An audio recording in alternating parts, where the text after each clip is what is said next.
more Ludio from playing this game, and it turns out I'm just losing every round. Is that all the tower defense? Tower defense, and then one of them was a Candy Crush, but I lost that one too. So yeah. What was the one with like a super low score? One had like 50 or something. Oh yeah, that was the tower defense, but it was like I put up I like spent all my money on one of the slowdown towers, and then didn't have any money to put down any damage dealing like towers, so I pretty much did nothing. It got like the points for starting the wave, and then they just walked right past my shit really slowly and killed me. That was a critical blunder.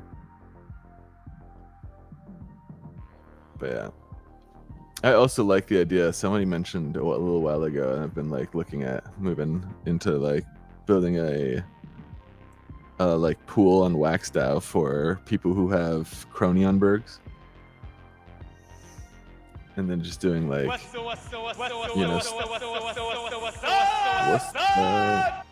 like stake a Cronionberg for passive wax or something, just to like reward people who like filled sets and shit. But I might just go scoop a bunch of the like cheap Cronionbergs off the secondary before I do that. Let's see. Type in Cronion and see what the cheapest ones go for.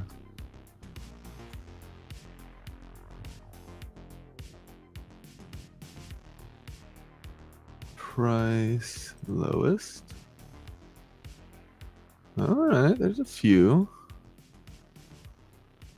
How many were there for this? 111. Okay. All right, I've posted everywhere that we are live. 90 something. Yeah, my only issue with doing it that way is that you can't like assign stake pools different weights. So like a dim or a lit Cronionberg would have the same like yield as a neon, unless I made different pools for each of them. But each pool costs its own Wojak to burn, so it's like 100 wax per new pool I want to make. I wonder if he'll add stake weight, like stake weight at some point. Yeah, stake weight I feel like would be great if it's like this thing is like, you know, legendaries produce more than commons. Is this your own haul that you're playing on now? Yeah. Nice.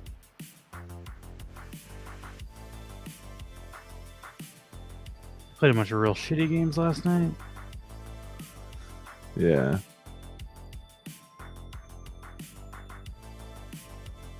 Stake weight. Stake weight.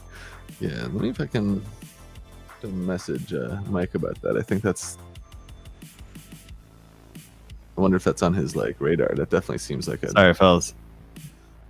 What up? Mark's back. Yeah, I'm just... The liquor control board, I'm filling out my application for that, and they like ask for literally everything ever. They need 10 years. They're doing it. They do a background check, and then they also want me to fill out all the information a background check would show them.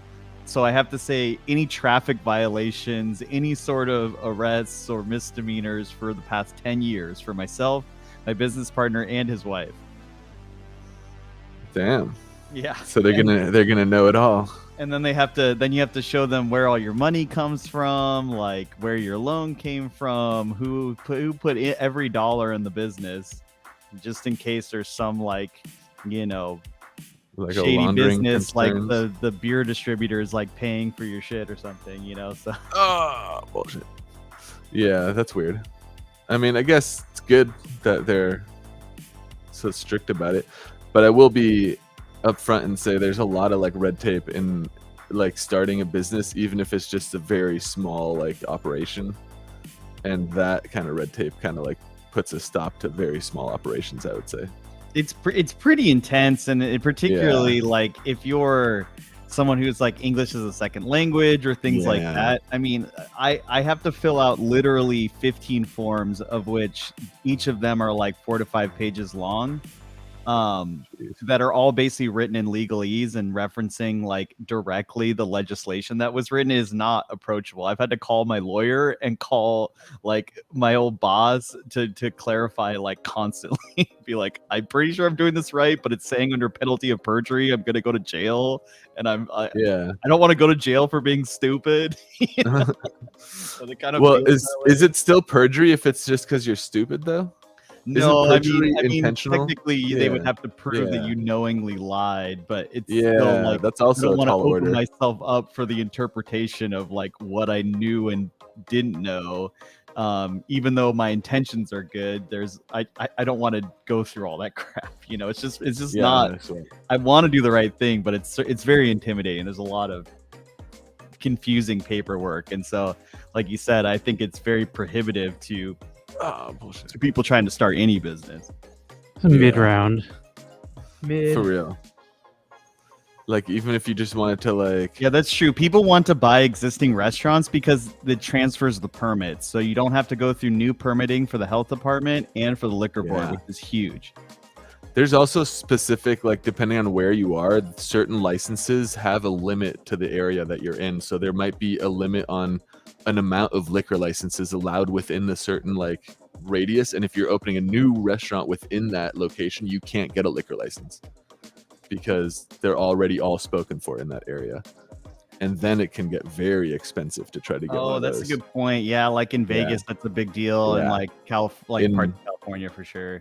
In Hawaii too, there's like big deals, and like you can buy like a liquor license without the restaurant attached to it for over $100,000. Yeah, so we have to put a notice on the window for 14 days. So that's to be visible to the public for 2 full weeks.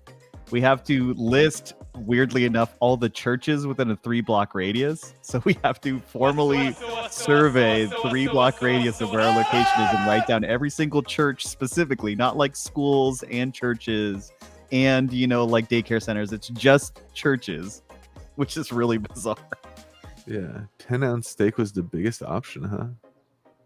Seems kind of small. Like T-bones, you can get like 20-something. Yeah, you can go into like the 30s if you're at. If you can go for a tomahawk, you can get like a 50-ounce.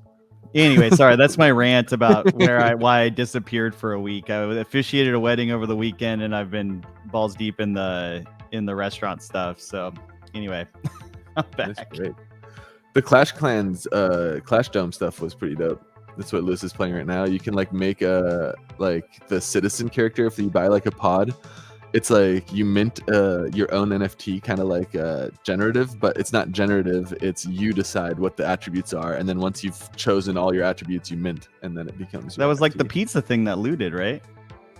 No, because that one was still like that was going through a story, and it would generate it for you on mint, which was like this does like basically solidify on mint, but you decide each attribute. It'd be like if you could choose what layers your cake had.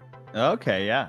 That's cool. Yeah, like you see the little character Lewis has top left there, the like yellow background with like the blue alien and the purple like beard and hair and stuff. That like all of the like the blue like the purple hair, the fucking blue skin. All I like was, to build your own. I mean, I guess it takes some of the RNG out of it, but like at least it's yours, right? It feels like yours. It's a 1-of-1. It looks cool as shit. I think it's really fun, and like the other thing is, if I bought a like minting thing and I tried to make exactly Lewis's character, I couldn't. Like it won't mint the same exact attributes a second time. So they are still all 1-of-1. It's just 1-of-1, and you built it yourself, which I really like. Rank number 6. Let's go. My characters, I think I'm like 34 or something, but you should look at my guy. He's one of the like a suite of games, though, right? It's like Oh yeah, it is. Yeah, it's okay. So it's like access to a portal with like a bunch of different games. Here, check out my characters. As you can tell from her cone nipples, is one of the top race people on this planet. If you've seen the Rick and Morty. Oh, okay. Yeah. Yeah. Didn't Rick and Morty start back up recently? Oh, did it? I'll have to check it out. Yeah, I'm pretty sure they just came out with some new episodes. That last season was a little wild with like the whole incest baby storyline, and I mean they set a hard pace. And that show got pretty weird pretty quickly. So Yeah, they did set a to fucking. keep escalating and one-upping. It's certainly going to get out of hand pretty quick. Yeah, and it did. He's gonna yeet this one.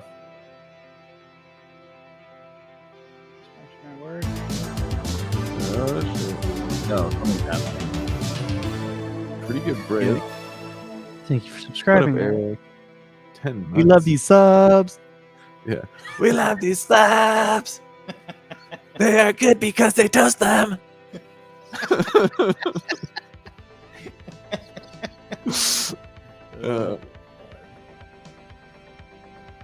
Yeah, I just found out there's a Sonic here. I guess there was a Sonic near where we went to school, like in Ferndale, but like that was kind of a long drive. Oh, you gotta It's go not for the good. fucking. You gotta go for the happy hour like slushies. I forget what time of the day it is, but you get like those freezy like slushy drinks for like I'm $1.50 more or of just something. all about the food, man. I don't know. I'm not a big slushy or milkshake guy. Okay. I feel like I don't have the same sweet tooth that you do. The food is okay. They got a pretty decent hot Food is dogs. not good. I The food's drove not there really one time good. with a group of friends. So it was far in college, and we're like, Yeah. It's Just fucking an hour. blows, like- yeah. Well, what did There's- you get? I think you I get a got hot like a dog? burger. Yeah, the hot dogs are where it's at. I think. Who the fuck But, tries yeah, an hour for a hot dog? Yeah, I agree with Lou on this one. I mean, it depends on, I guess, where you're driving from. Just go to I absolutely Costco at that wouldn't. point. Yeah. I Yeah. don't really. I think the ceiling on hot dogs is I don't know. pretty low. Like you can make a lot of adequate hot dogs, but I don't really think there's like a certain high level of excellence that a hot dog Oh, could reach man. that a hamburger could. Have you had the LA street dogs that are like bacon wrapped with fajita veggies and like a scoop of guac on I've heard top? about that. Yeah, the Seattle dog equivalent is It's pretty it's fucking cream good. cheese and Yeah, cream cheese is also and good. grilled onions. But no wrapped. The bacon wrapped really is like that is the way you elevate Okay, a hot I'll dog. give you that. I'll give you that. Yeah. There is Did you guys one food fight thing that last can week? take. Did you try to do one, the two of you? No. Last week we I think we ended up skipping entirely on that day. We 'cause- did a Dinkum late night stream. Oh, that's right. We did a yeah. late night. I was wondering that. I saw the stream ping and I was like, damn, this is a late one. Must be feeling squirrely here. Dinkum misses you, Lewis. Yeah, it seems kind of Very interesting. So like, it seems like Stardew Valley with more survival aspects. More like Minecraft to it as well. It looked like you can actually like interesting. Okay, move okay. the like. It looked like a game that.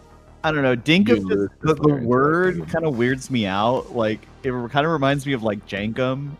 Yeah, that's what I thought. But chug some a dinkum. weird connotation in my head. It's Even though I Australian. think It's, Dinkum is supposed to be like a positive word.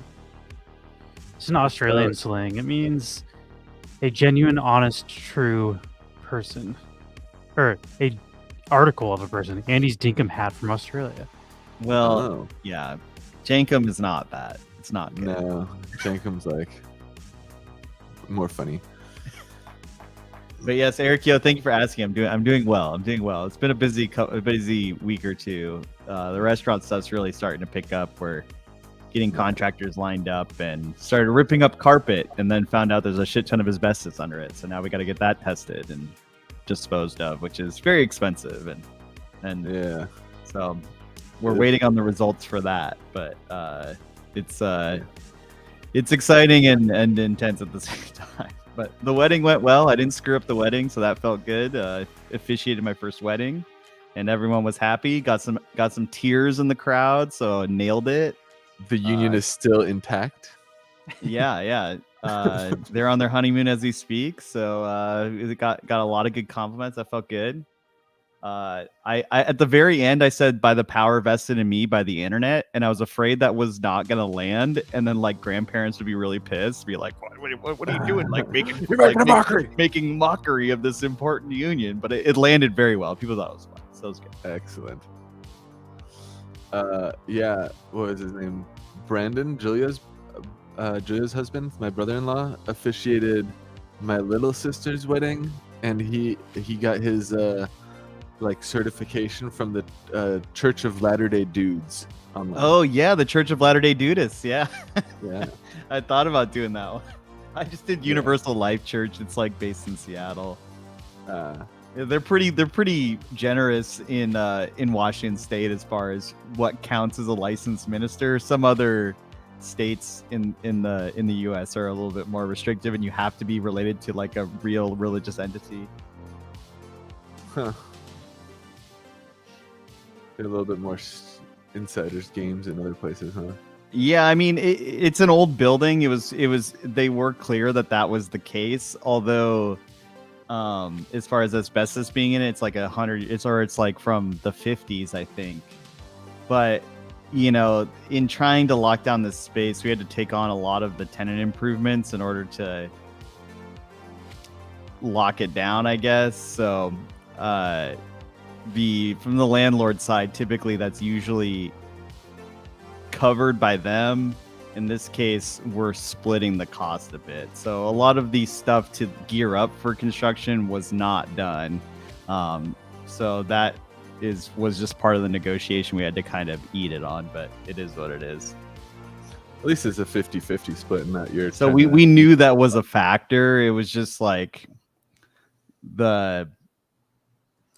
it's just hard to tell where, because there could be asbestos, but it's not like test positive to be harmful. And then there's others where, you know, you just can't touch it at all. You just have to completely avoid it.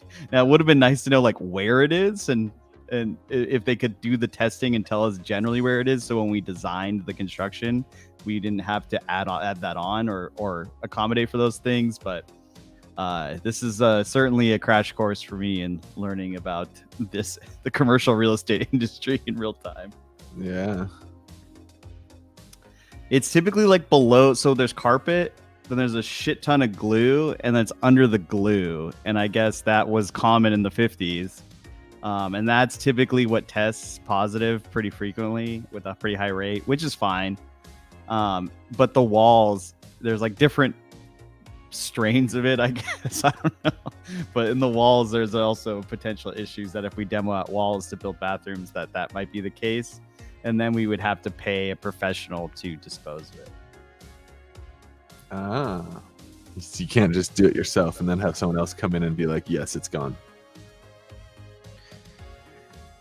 Yeah, so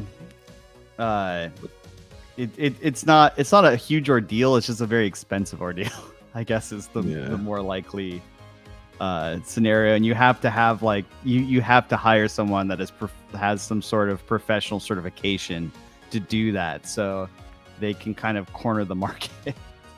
Oh man, it sounds like the ultimate racket would be to like own a bunch of asbestos filled buildings, rent them out to people, and then own the business that deals with asbestos cleaning. Yeah, that would be synergy, baby. Yeah. Oh man, that's all right, capitalism at its finest. Let's do our first giveaway. We got an influencer Sune, the sweet selfie stick. There are 9 of these. If you collect all 9... Oh, wait, is there a 10th? Is this new? what? I only saw the purple one was like the... Has anyone gotten the purple one yet? Or are they all still in the... There's only one of these. Let's see, did somebody get it? Oh yeah, I have to check my mail. I think Blend I up got a nothing. care package That's what I thought. en route. Oh, So nice. The red mob one is not a part of the blends. Red mob is like a wombat thing. But there's 9 of them, and if you get all 9, you can blend it into a 1 of 10 multicolor one. And then you need the multicolor one, and then the commons from the Play Through the Paint series, and then you can get the 1 of 10. Let's see. Yeah, I saw that None wombat of these has have like been blended yet. I feel like you'd have to have all of them, right? Or... Right? Isn't that how it works?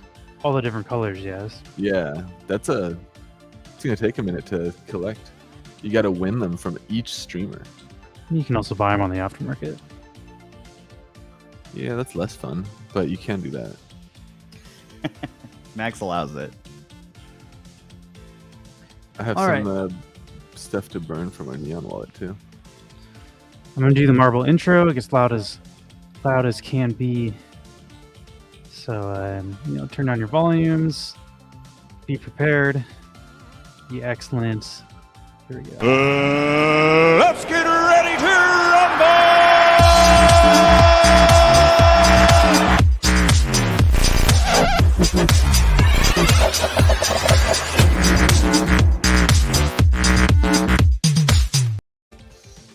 I'm freaking tired today. I couldn't go to sleep until like 6 a.m. or some shit last night. Damn, what was happening till 6? Nothing. I don't know. Woke up at like 4 p.m. yesterday, so it's just my body needs to be awake for 12 to 14 hours before I can go to sleep. My body rejected the mac and cheese. Is what that made me think of. You remember the guy? It just won't let me eat anything other than mac and cheese. Oh man, damn it. It's too bad I don't have any stuff on Polygon. I saw that Wombat has like their Wombat token live on Matic or Polygon network, and you can like stake it to get like VIP bonuses. And it looks like the number one on the leaderboard has a stake of about $1,500 worth of Wombat token. So for like $1,600, you can be the number one person on the leaderboard. But I'm not sure if there's any utility yet for like collections staking Wombat. I'll have to look further into that. Because I'm definitely not opposed. I'm a big fan of stuff happening on the Polygon network, and I like what Wombat's doing for Wax, and in general, it's interesting. I'm down to do a mine run today, Eric, if you want to come join my island. In Dinkum? Yeah. It does cost 25k dink, but I think I have 25k dink. So it's like you play in the same server basically, and you get like Animal Crossing, and then you have your island, and then you can go visit other people's islands. It's more like Stardew Valley. You can play like 4-player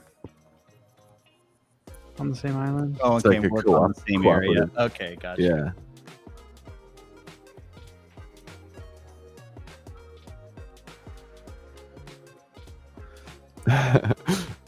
Eric and Luke's gonna split the cost of a mining expedition. That's fun. Let's see what else. Oh, check out this market. Let's see what's moving.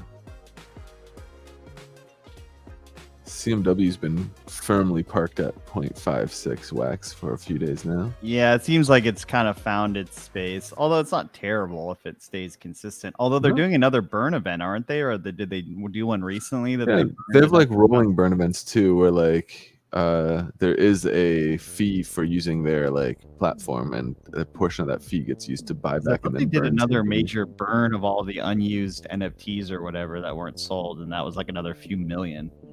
Nostalgia yeah, Corp. Congrats.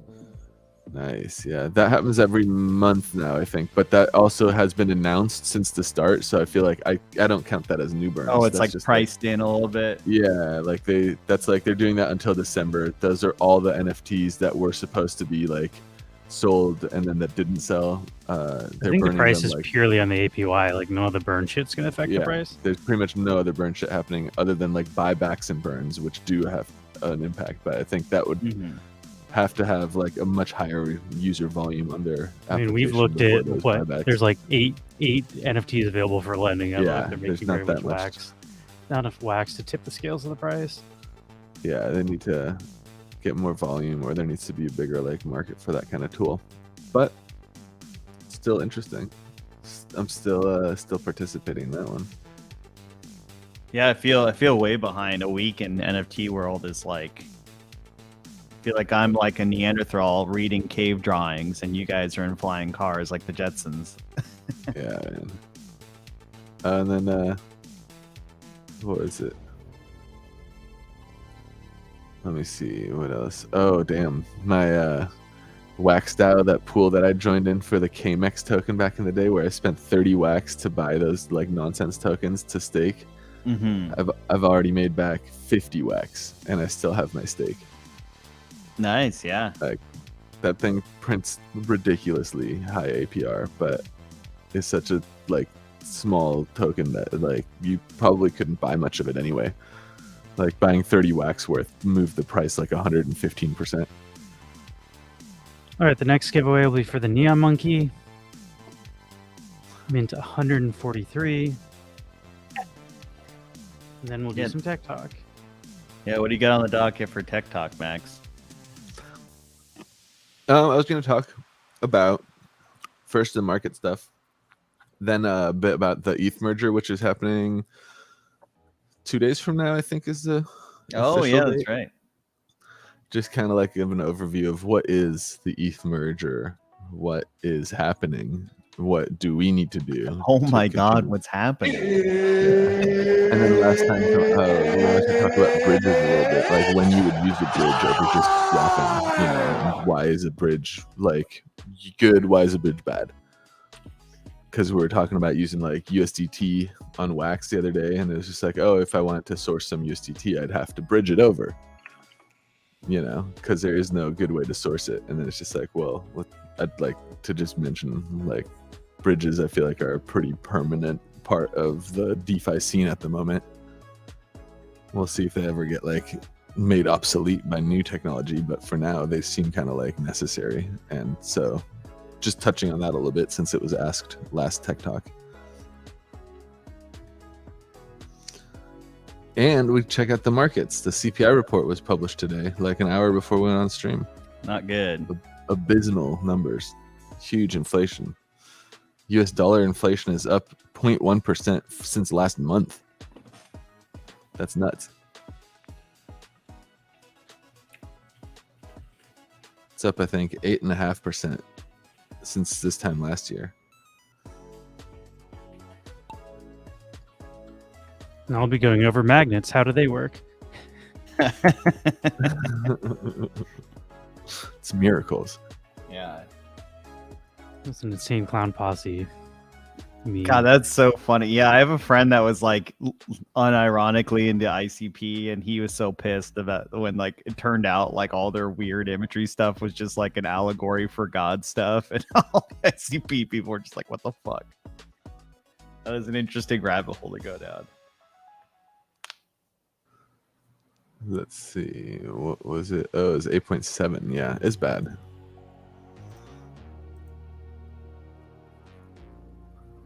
Hotter than expected. Let's see what people are saying. Seahawks game last night. Any American football fans? Seahawks, big game last night. Big win. Oh yeah, they won. Are they moving on into some like significant game, or is it just? It's the No, beginning of this the is season. the first week of the season this past Sunday, but they were the Seahawks were projected to be very, very bad this year.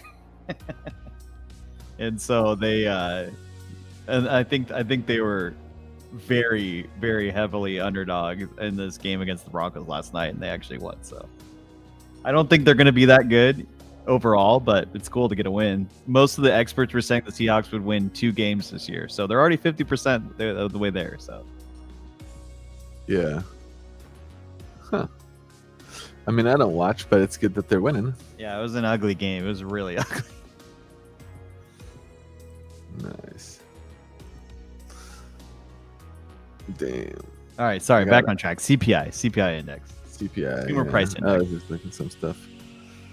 I also really like trying to explain like some trading stuff to somebody, and like they don't know shit. They don't know shit about any like trade stuff at all. So like explaining at first like how a market works really helped to pull up like the depth chart, and I feel like we've never looked at the depth chart on screen. I'll pull that up too, because you can pull that up on like Alcor and pretty much anywhere. But like a depth chart is basically a visualization of what the market is. Like Eric I felt Yo like said he knew an ICP dude in high school. Can't tell you how many times he would threaten people with a knife. So shout out to Eric's ICP friend that threatened people with a knife in high school. yeah, juggalo. Valorant Bellum said it would be more impressive if you threatened people with flour. Like if you can hear someone with a flower, that means you're terrifying. Isn't it like juggalo? Like they have like a hand sign where you like make a J with your thumb and finger, but like face it this way. Like I don't That's know not what very you're in nice. sign language. You're the sign language expert. Curling Okay. Max for not knowing that it's the beginning of the football season. But Oh well, Max the is the J ball in sports sign even a language little is bit. this. You just I also take your don't really follow finger football, and but swoop it. it always starts in September. It's like preseason in August, and then the Super Bowl's in like April of next year. February. Yeah, that's how I don't follow it that closely, but I know. But know yeah, enough. it usually starts like right after Labor Day. So like right as like the summer ends, and then it goes into football season. Damn, Dairy Milk won. I also got a call. Like I was really bummed out because like I got on the season ticket list for the Kraken, like the Seattle hockey team, like 2 years ago, and I was still living in Seattle then, and I hadn't gone with this restaurant idea. Like this was before we even conceptualized it or decided to do it. So I got the call like, hey, congratulations, your you could get season tickets now. I'm like, great, I live 3 hours away. The fuck. So I was hoping maybe, because like Seahawks season tickets, like football season tickets in Seattle, like it's like 5 years to be on the wait list to get on the wait list. So like it'll take like a decade to even maybe have a chance to win a lottery to then get season tickets. Like Packers season tickets, one of the oldest football teams in the NFL, people leave that shit in their will. Like I'm pretty sure it's like 50 years, or you have to basically know someone who knows someone that inherits season tickets to get that. So I was like, oh well, hockey in Seattle, big sports town, this will be a cool thing. I'll get it on the ground floor. And then, it's like maybe I'll just preemptive strike, and maybe 10 years from now I'll be nearer to Seattle. But then all of a sudden they're like, hey, by the way, you want some? So I'm kind of conflicted. You should just get them and scalp them. Well, it's their first. They just had their first season, and they didn't play that well. So the resale value of those things is actually not that good. But it could be in the next few years as they get better. I mean, it makes sense they weren't that great in their first year. But anyway, I'm getting the weeds on sports. I'll stop. Jeff, we're about to do Tech Talk and probably do our last giveaway after Tech Talk. So would you rather just give away the Pink Sune this race, or do you want to wait like potentially like 30 minutes to an hour to give it away? Choice is yours. I can also do a wheel spin and we can give it to a random place or whatever. Wheeless. Bruce Wheeless. Bruce Wheeless. Yeah, I see people mention Skunky Chunks a lot. I think someone had reached out to me saying that we should try and interview the Skunky Chunks guy. I saw that message on Twitch, but did nothing to follow up on it. Yeah. So anyway, I've heard good things that if people in the community really like him, well, we'll definitely have him on. Can't hurt to ask. MKY said he's doing a fantasy football with them. Oh, nice. What's going on? Dargu Gaming, one of our French ambassadors in the chat. Yeah, I like their artwork. The artwork looks pretty dope. Plus, we also like smoking weed, so Do you want to play Mom. 17 still, Jeff, or do you want me to wheel spin?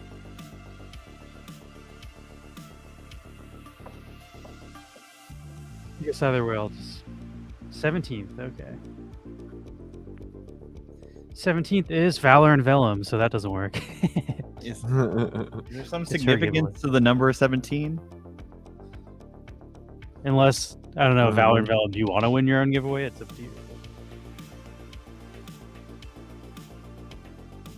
I'm thinking we do a wheel spin.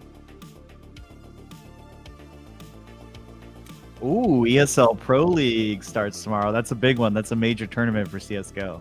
So. Oh. I'll do a random number selector. So how many racers do we have? We have 25, so 2 through 25.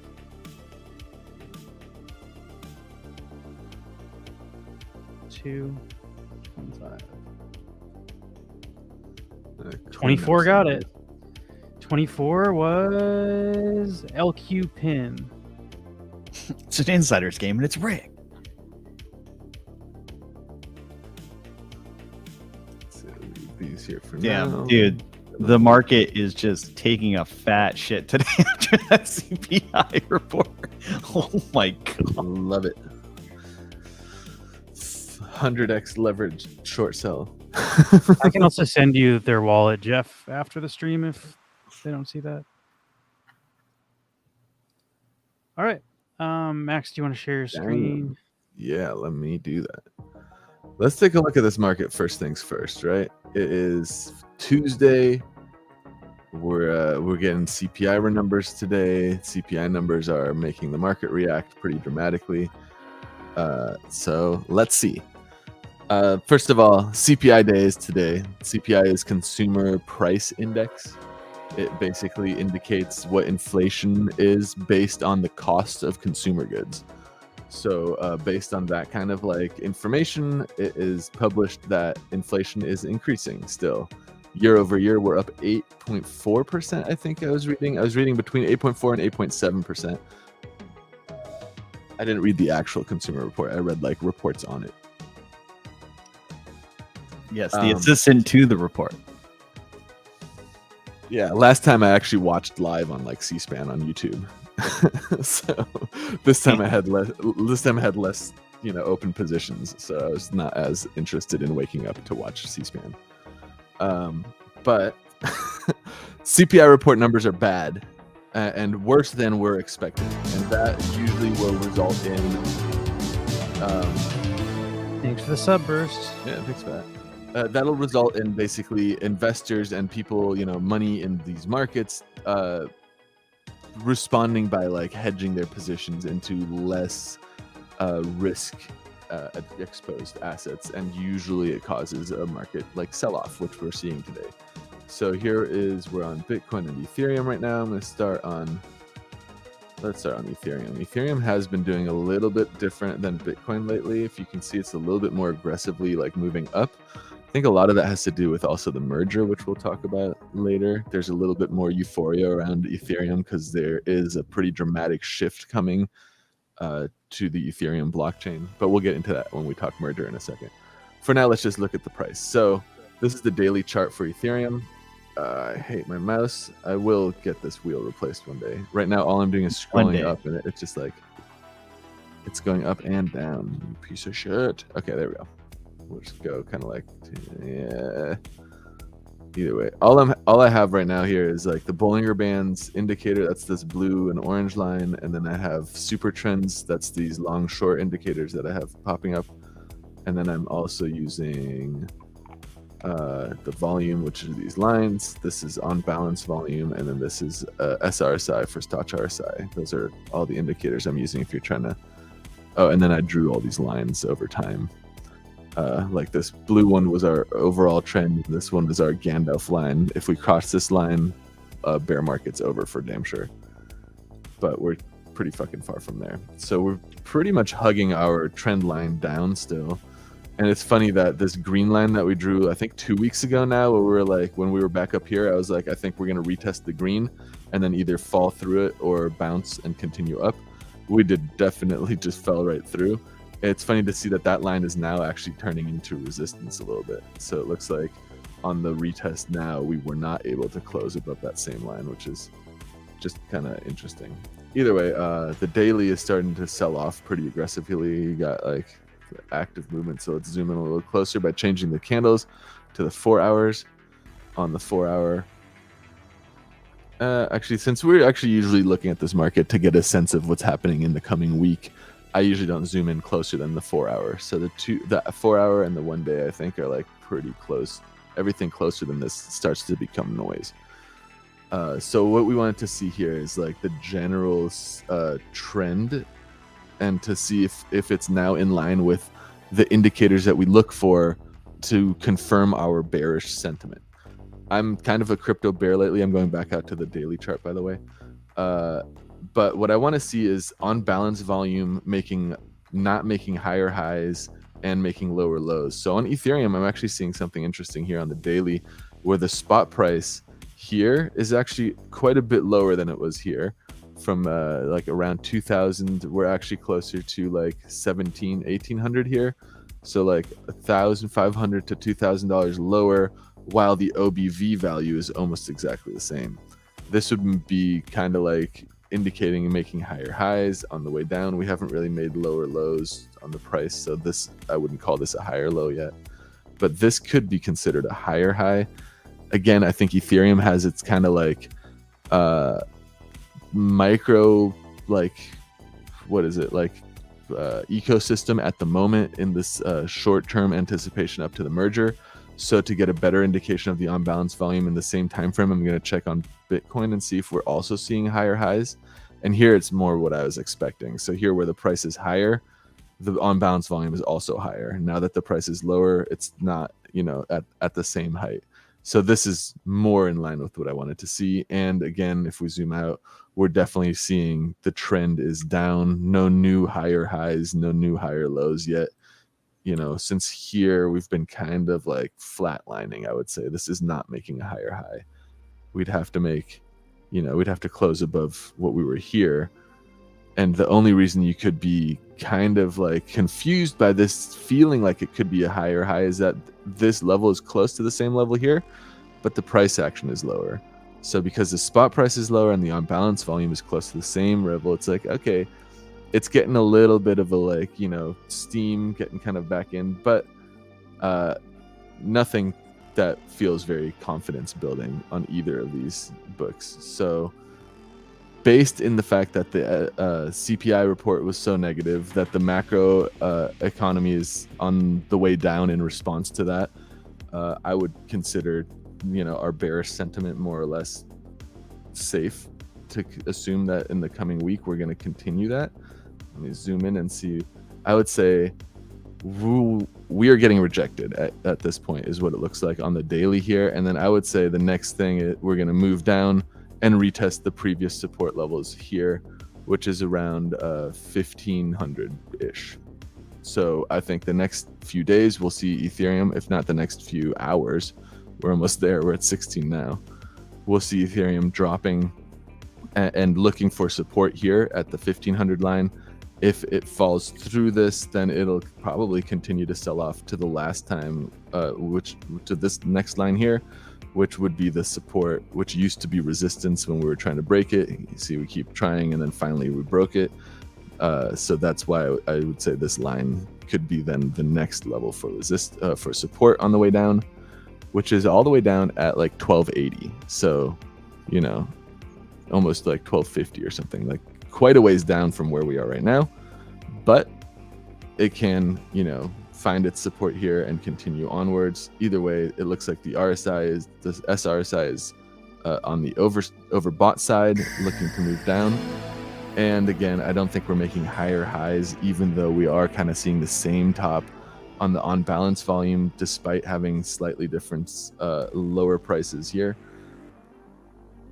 I think the macro picture is going to help drive our crypto markets down a little bit. Since we're in Wax, let's take a look at the Wax market as well. Totally side note, but we didn't do a naked blend for our Neon Spice sign. Oh, shit. I really like that fucking sign. I'd love Yeah, that. that'd be a Also, good like, naked one too. Yeah. I'm trying to pull up the naked version because right now I just have on the neon screen the Neon Spice sign. I was trying to find the naked one. There isn't one. Yeah. That's a good one to... I'd love to do that, actually. We're also Damn, thought I had it retiring on. this sign on Saturday. So we're going to do our new blend. And this is the second to last one until we retire our neon burn packs. Yeah. So right now I switched over to Wax P. Oh, can I jump back into it? I'm just like... Yeah. Yeah, okay, cool. I just jumped back over to Wax P, and I shouldn't have zoomed out so far. Now my mouse won't let me get back to it, will it? All right, we're gonna have to have like some sort of smashing screen where you smash that mouse. Yeah, okay, there we go. With Wax P, I think the on-balance volume is a lot less reliable to look at because Wax P trades on many different platforms, and this on-balance volume is based on the order book that we're looking at, and right now we're looking at the KuCoin order book. So this is the on-balance volume of this asset on KuCoin. Now, the same is true for when we were looking at Ethereum and Bitcoin. It's where we're looking. So here we're looking at Coinbase, and Bitcoin we're also looking at Coinbase. But because Coinbase is such a big market, and Bitcoin and Ethereum in general have a very similar like trading behavior across the marketplace, it's a lot more reliable than trying to look at on-balance volume on KuCoin. And the way that we can help kind of mitigate that is by looking at Wax on different markets. So if we just click up here, you can see here is the Binance, the KuCoin, the Bitrex. So Binance, for example, might look completely different in its on-balance volume. So you see how it's like definitely trending upwards kind of aggressively in the last half of this chart. Let's see, since we fell on wax and made it to kind of like the 8 cent mark the first time, would be rents like this. Since then, this is what the on-balance volume looks like at Binance. At that same time, over at KuCoin, similar climb. At that same time, over at Bitrex, similar climb. Looks like a lot of these places are seeing on-balance volume going up. Huobi's another big exchange. Let's see how that looks. Also rising OBV with a stagnant price, more or less low cost price here. What on-balance volume indicates is money moving into or out of a system. So what these metrics kind of are painting a picture of is, as wax spot price, like the dollar price of where wax is trading, drops, more money is entering the wax market of people, placing basically orders or adding to this market. So there's money flowing into the market despite the price moving down. Especially, you can see how much higher we are here versus while the price is way higher, like 30 cents versus like 9 cents, like 3 times higher, but the OBV is still much higher. At least this is at Bitrex. Let's go back to KuCoin, and here you can see, on KuCoin there must have been a pretty aggressive sell-off during this price action, because the OBV is actually falling relative to what we were just looking at on Bitrex. So, keeping in mind that these indicators are specific to the chart that you're looking at, the specific chart, and that these specific charts can have completely different images based on who's trading where and how much volume and all that stuff. Ultimately, I would say wax trades probably with the most volume on KuCoin and Bitrex. KuCoin and Binance. Binance is in general one of the biggest exchanges by volume. But again, the kind of takeaway is, when you're tracking smaller currencies that aren't Bitcoin or Ethereum, or like I guess BNB token, some of the like major top 10 cryptos, you could pretty much look at any of the exchanges and find the same metrics. But once you move into smaller coins that are like, down in the top maybe 50, top 100 or lower, you do need to start looking at the different marketplaces where they're trading to get a full picture of what we're looking at. Either way, the kind of takeaway from eyeballing these charts right now is, I think the CPI report and the macroeconomy picture is going to drive the market further down in the coming days. I think right now what we're going to probably see is a retest, in my opinion. If we go closer to 4 hours, you should be able to get a better idea of this. My bet is that we kind of bounce back to like 1650 or something before then continuing down. I don't think we're maybe going to straight line down, but I do think we're going to continue down in the coming weeks. And in the coming week, I feel like we're probably going to continue selling off a bit. Meaning that I think wax will drop in the price of dollars, and that when wax drops on the wax blockchain, some of the other token assets might start pumping, or start dumping. Who knows if people want to pull out of their wax or not. But either way, interesting to keep in mind. Maybe a good time to sell some NFTs, because if you're selling an NFT for $10 and now $10 buys you or gets you 110 wax instead of a 90 wax, that's 20 extra wax that you can get for selling your NFTs while the price of the base currency they sell in is dropping. Although I'm kind of like on the other end of that, and I'm always just buying more NFTs. It's hard to it's hard to have the discipline. I would say that kind of gives me the impression the market, I think, is going down over the next week. And to act on that, let's see if I can quickly jump into our own wax investment that we've made. So we could come up here. This is first FTW. I'll swap this wallet. I'm gonna go to DeFi Bucks. Been going now like a couple months now, like 8 weeks. Yeah, maybe? yeah, like a month and a half or so, almost 3 months or 2.5 months. Sorry. Okay, so just for context, so 2.5 months. What's your percentage gain in this experiment here? It's not financial advice, educational experiment. let's see. We gotta see if I can even get my. I don't know. This happens every now and then on DeFi box for me, where it just won't let me select a wallet. Control F5 or something. Yeah, I did that. I think what I need to do is Well, I mean, Open first like you need a- to close some tabs. open a new browser and try it in here. So I don't think that's. You're gonna have 3 browsers all with 30 tabs each. Oh, it just stresses me out. You little fuck. Why won't it let me do that right now? That's fine. Okay, let's see. Here, I'll do the mark thing and just close a bunch of tabs. Let me just go nuts and close tabs. Quick swap. CPN numbers. Okay, so let's just do it from here. DeFi box. Well, is it wax.defi box? Oh, there you go. Yeah, wax that DeFi box. Well, agree to the terms of use. That's probably what the deal is. I don't think so, because it'll let me do a different wallet. It just won't let me do Anchor. Weird. Whatever. Let's just see how we've done on Taco Swap. So go taco.io/swap.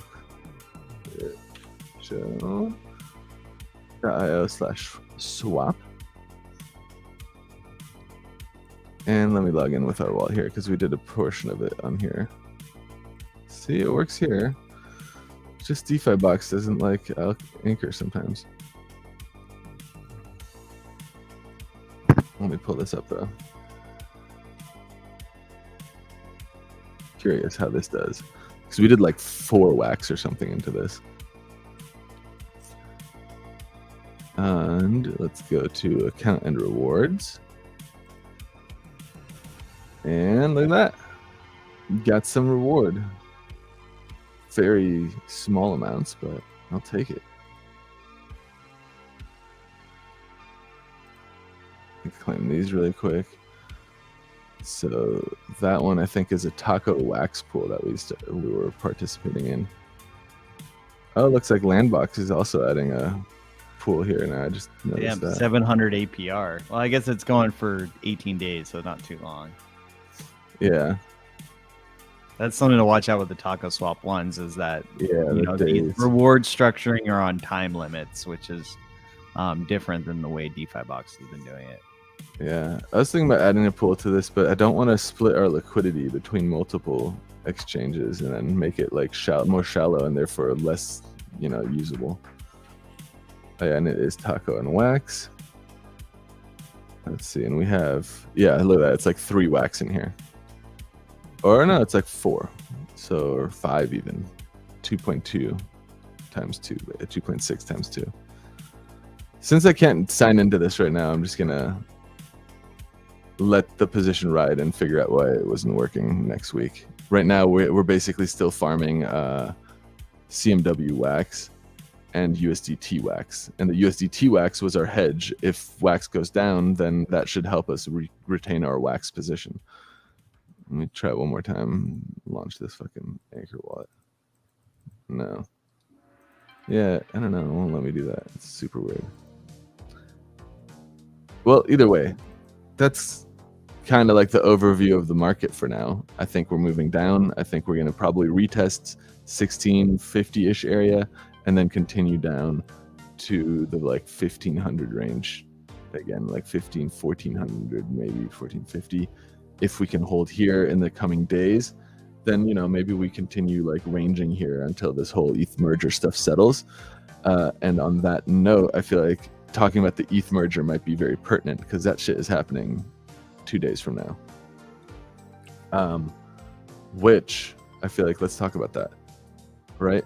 What do you know so far about the ETH merger? Maybe you've heard something that like ETH is turning into ETH2, maybe like that there's going to be some kind of like event that causes turmoil within the system, and I think all those things are pretty much true.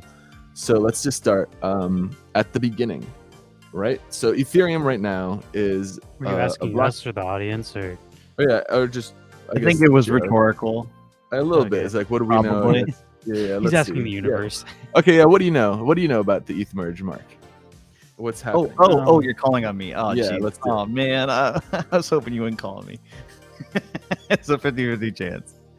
Well, I believe that Ethereum has been working as a proof of work blockchain, and they are moving to a proof of stake protocol for their block producing, or for moving from a mining economy into a staking economy. I've That's heard the that big merger. Ether 2.0 is a myth that will revolutionize the entire world. They've been talking about it for a really long time. So the merger piece confuses me because in my mind it implies and I'm always kind of just dipping my toes in these things with all the crypto news, but merger implies to me they're merging proof of stake and proof of work to do both rather than moving from one to the other. But I may be incorrect on that. Okay, yes. So that's perfect. That gives me a great starting off point for what I think. So what first I order of get. business, Mark is wrong. No, Not smart.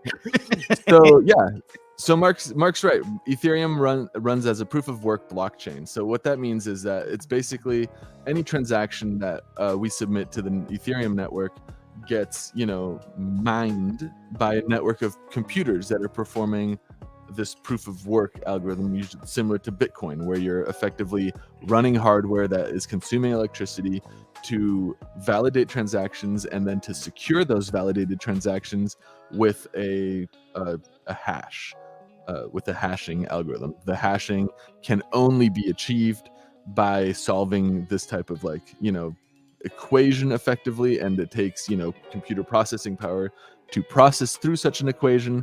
And the way that we know that you did that processing is that you have the answer to the equation. There's no other way to achieve the hash that adds the next block to the chain without having done the work. The equation itself is designed in a way that it can't be reverse engineered or anything. So what we have is a network that basically of transactions, a log of transactions and of contracts and executable operational stuff that is maintained by a network of computers running their hardware to maintain this network.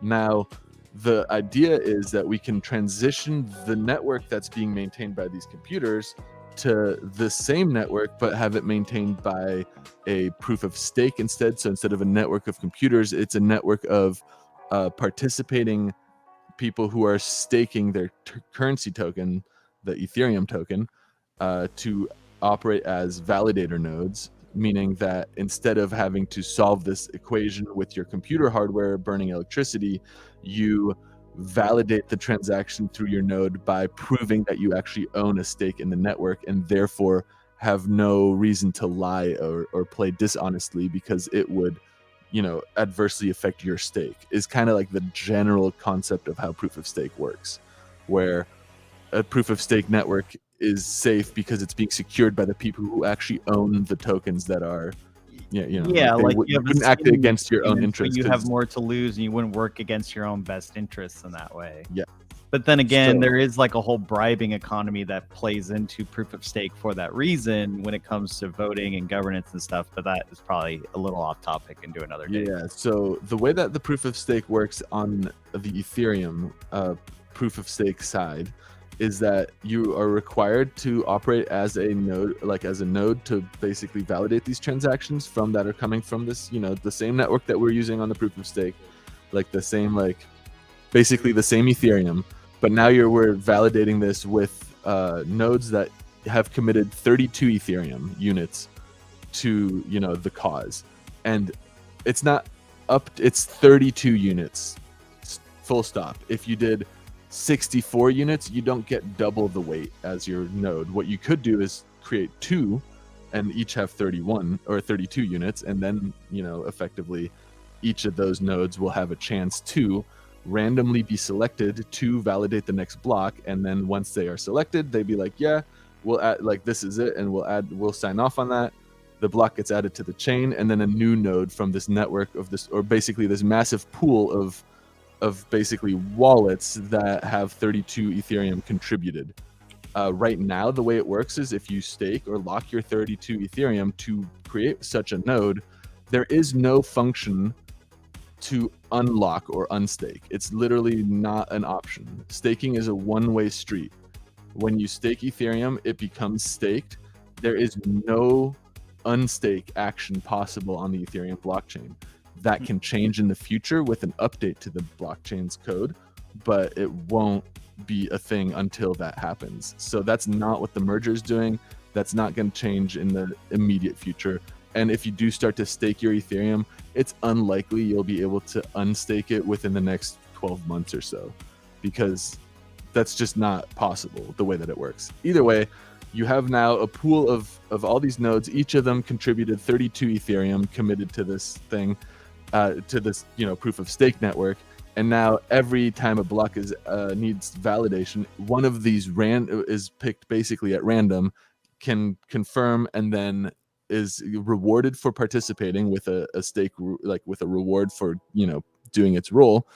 And then the next one is picked at random. So like I said, if you double your stake to 64 or something, your random chance of your node being called to validate a block doesn't double. So you're better off splitting your 64 Ethereum between 32 Ethereum stakes. Either way, the reason that we're calling the event that's coming up on Ethereum the Merge is because this proof of stake network, where we have people staking these 32 Ethereum per validator node, that network is up and running and has been up and running for about 2 years. Where there is a network of people who can, have committed their Ethereum to this proof of stake layer so far, and it has been running in parallel with the existing Ethereum network for years already. And every time the existing network is updated, the proof of stake network is keeping track. It's all one-to-one, everything. It's basically the exact same thing. It's already functionally running and everything's going well. What's happening in 2 days is both of these networks will basically, the transaction history will merge entirely. So this proof of stake network will effectively take over as the only chain. And that's why it's called the merge. So it's not like we're having to like transition from one thing to the other. Both things are already operational. It's just that at a fixed block height, which will happen on the 15th, we will all participants on the Ethereum network, such as Uniswap protocol, like Compound, all these big like DeFi applications are shifting their commitment of or support to the proof of stake side of this operation now, which is already, like I said, already running, already ready to go, already being tested on for years to make sure that everything is operational. They're saying that everything is working well enough to proceed with the merge. The merge being not necessarily moving from this proof of work chain to this proof of stake chain, but now just phasing out the proof of work chain because the proof of stake chain is established enough to act as the only. It's almost more like a hard fork than a merge. Exactly. It's exactly so. It is a hard fork is an update to the code base of Ethereum that results in 2 separate chains. So that is the threat that is coming. So the issue with this is that what happens on the merge date is that we, the users of Ethereum and the creators of Ethereum protocols and the institutional, like supporters of the crypto markets, people like Coinbase and Bitrex and all these like giant exchanges and stuff, these people are agreeing that after this block height proof of stake Ethereum network, which has been, like I said, running for years already, but is now becoming noticed or recognized as the main network. We all agree from this block height on, this is the Ethereum network, and the proof of work network will be basically depreciated. And the update to the code that makes that shift happen makes it so that proof of work is no longer recognized as the main blockchain. So when we are asking people to implement this upgrade to their code, to their nodes, to make everything run, as proof of stake now, starting on the 15th, what might happen and what almost certainly will happen is the people who are running their computer and who own all of this hardware and who have spent years investing and building their mining operations, are being asked to just turn that shit off. We're done with that now. And it's very likely, in my opinion, for them to not implement that upgrade to their nodes or to their hardware that's running their mining networks, right? So what would happen in that case is the second when everybody who does upgrade decides to use proof of stake, and the people who don't upgrade continue to farm or to mine the existing proof of work chain, at that point, unlike for the last 2 years, like I said, both of these networks have been mirroring each other and been like the exact same blockchain. It's just that no one's really using the proof of stake one yet. It's just kind of like a test net, if you will.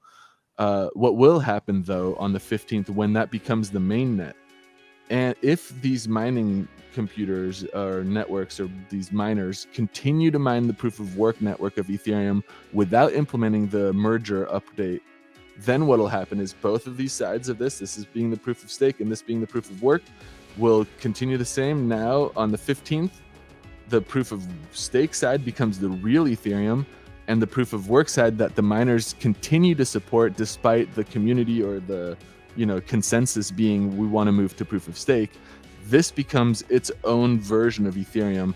And now both of these networks will exist independent of each other, and any transactions you make on the proof of stake side of Ethereum won't be reflected on the proof of work side, and vice versa. So before the 15th, if I'm going to go to Uniswap here, and if I'm going to go launch this app and trade some Matic for some DAI or whatever, so I mean, I think I'm on like the Polygon network, but if I did this on the Ethereum blockchain today, 2 days from now, I would have this DAI in the proof of stake blockchain because they're both the same. But if I do the same trade 3 days from now, I would basically have moved this 2.4 into $2 of DAI on the proof of stake side, while on the proof of work side, that transaction never happened, and I would still have this 2.4 balance here. So is the thought that they're going to do a hard fork and it'll be like an Ethereum Classic situation again? Yes, that is what. Is there a big enough community of existing miners that would do that? I mean, you're basically 100% of the existing miners, because after the fork, for none of those. It's just a bunch of miners trading with each other, or like I just don't know how much volume that would really stick with that. There is definitely going to be people who want to basically, so like we know already like how these transactions work, right? This is sourcing its trade volume from a liquidity pool, right? These liquidity pools now exist on both chains, and the second the fork happens, there will still be all the DAI and Matic or whatever like liquidity pools are open.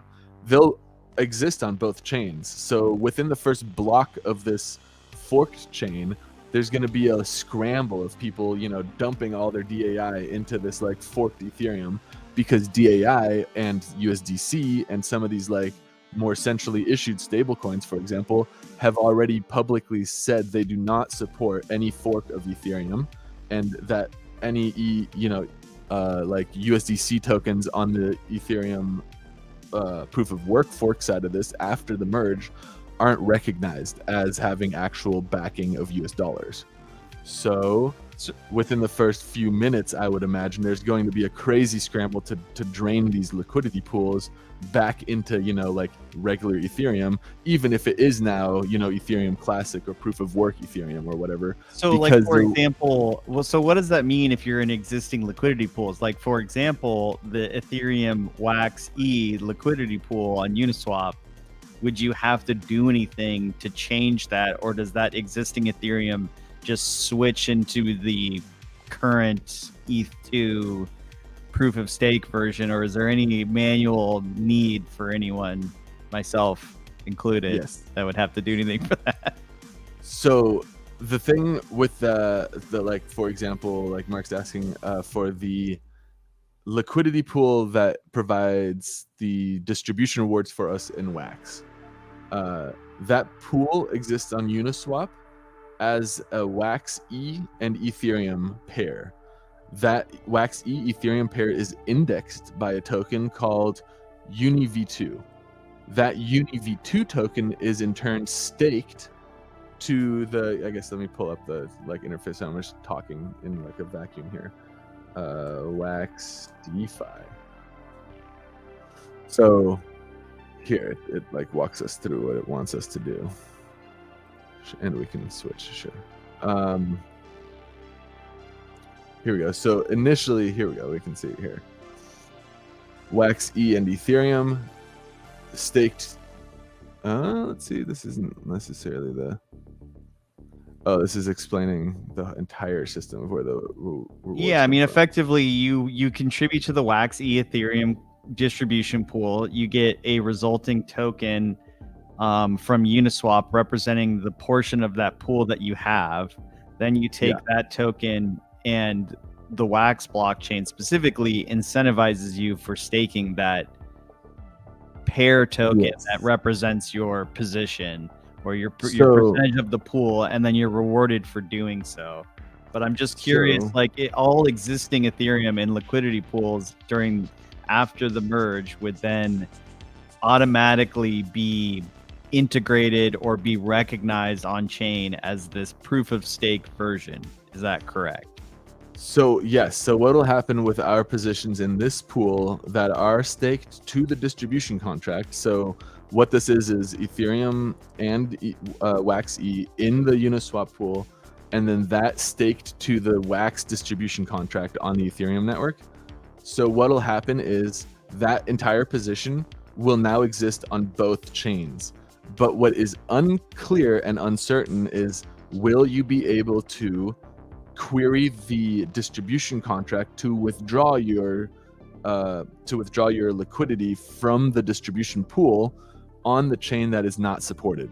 So if like Wax and Wax E, this liquidity thing is going to transition also to the proof of stake, and they are going to continue to reward, the rewards to the proof of stake side after the merge, but they're not going to continue to support the proof of work side, So not only is that token potentially, most likely going to be like sold into the Ethereum on that chain, but also it's possible that the smart contracts that currently lock up those positions will not be able to be interacted with anymore. So the safest thing to do, if you have large liquidity positions that you plan on interacting with on both chains after the merge, is to remove them from any type of smart contract interaction before the 15th. That's really confusing to me. I don't understand why. Max is saying if you want the proof of work Waxy, then you should remove it. But if you're not planning on fucking with the proof of work chain, it doesn't matter. But if you want your tokens on both chains, then you need to remove it. I just don't know why you would give a shit about the proof of work chain. Like, I feel like you would just pick one or the other. Why would you want exposure to both?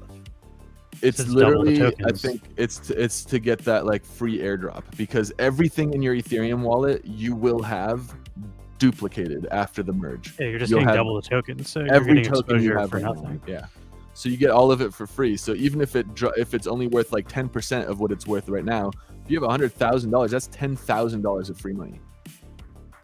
Like, so again, it's gonna be like, so everyone's gonna scramble to take all those proof of work duplicate or additional tokens and then swap them into the proof of stake side to capture that value. Yes, and then the swap from the proof of work to the proof of stake side will have to be facilitated by a centralized exchange. There's not going to be like legitimate DeFi options to move between those blockchains, because the legitimate DeFi scene doesn't recognize the proof of work blockchain as legitimate. I feel like that scramble, like everyone clearly has the same idea. I feel like that's a very tight window for you to really. Also, proof of work is a gas-based chain. It's going to cost a bajillion Ether to send. Exactly. There's just an enormous gas for you to basically make like pennies. I like you said, if you're like a huge whale, pennies, then maybe it's worthwhile. But I feel like for the vast majority of people, that is like you trying to find a needle in a haystack, some Hail Mary play that just is not really useful or beneficial in any way. I just want to know, can I continue to set it and forget it? Set it and forget it. You're good to go. Literally everything in your wallet will still be in your wallet. It'll just be the back end of what's happening. Is it going to be a different name? Are they naming the tokens differently, like the proof of stake versus the proof of work one? It's Ethereum, like the proof of stake one is Ethereum. There is no ETH2. There is no like new token concepts. It's just Ethereum. Behind the hood, it's going to change from proof of work to proof of stake to achieve its consensus. But the actual network and the way we interact with it from our user end was going to be more or less unaffected. But if I'm given these equivalent tokens, or what are they called Ethereum 2? How would you know which one to interact with? That would be where you would have to find the like a supported wallet. So like here when you're on your so the wallets won't even recognize the proof of work ones until there's a specific wallet that then recognizes proof of work. Yeah, Ethereum. like this. Yeah, this is really Ethereum. This Ethereum mainnet that I'm on right now, right? The way that here, let's see if I can pull this up in. I mean, I'm just trying to understand the logic here, because like, why, if everything that's worthwhile is switching to this proof of stake version, why keep the proof of work tokens? Like, I get it if you're like a proof of work Ethereum miner that you're kind of pissed. That's it. And you just want to have this, and like, but why just lift up this dead piece of the chain just to trade proof of work Ethereum tokens with other miners that are also pissed off? It just seems like those are the only people that would continue to blockchain is forever, so you can't just delete all of that information. Like, they're making a new one, it's a hard fork. When you fork something, the old stuff still exists. You can't just be like, okay, I'm going to delete the ledger. That doesn't work in blockchain. Yeah, so the reason that almost certainly the reason why it stays is because miners are stubborn and not interested in like losing their revenue stream. The reality is ultimately I think it's probably going to dump. I think a lot of people have already shifted mining into stuff like Ravencoin, which I made a post about that like months ago, where I was like, hey, as you know, Ethereum's moving proof of stake, so I'm pretty sure all these Ethereum miners are going to look for something else. Check out Ravencoin. I bet that shit moons in the next few like years, and it has already been up like 140% since then. But, Isn't Ether 2.0 still proof of work as well, though? Isn't it a hybrid? No, so Ether 2.0 is just proof of stake at that point, 100% proof of stake. All of the validating is done by the nodes that are staking the 32 Ethereum. There's also another very important distinction happening when when the Ethereum like 2 merger happens. The emission rate of how much new Ethereum is being produced every block is being cut by like 90%, like really aggressively. Like currently, I think it's something like 10,000 or something new Ethereum enters the market every day from the mining community to pay for these people running all this like hardware. Once the merger happens, that number drops to like 1,200 or something a day. On top of that, the way that the fees work when you send an Ethereum transaction on the proof of stake blockchain is you do pay like a small fee to the validator, and then there's a network fee that you pay, which is burned. So as Ethereum transactions happen, it burns Ethereum from circulation, and the issued supply of new Ethereum entering the market is being reduced dramatically. So Ethereum's tokenomic structure is taking a dramatic shift from being kind of like an inflationary token to more or less almost a deflationary model, depending on how much of a transaction volume and how much of a burn case the transactions start to produce. Yeah, do we know if Wax has announced like any official stance on how this will affect their distribution pool model? I mean, maybe that's why they're switching Wax is a part of Uniswap, and Uniswap announced, so I see. So so because it's hosted on the liquidity lives on Uniswap, they just follow what Uniswap does. I mean, does the merge tie into why they decided to switch rewarding Wax P rather than Ethereum? No, I don't think so. I think that was informed by the decision to reduce the sell pressure on Wax P, because the distribution pool was selling Wax P into Ethereum, which caused, which causes constant sell pressure.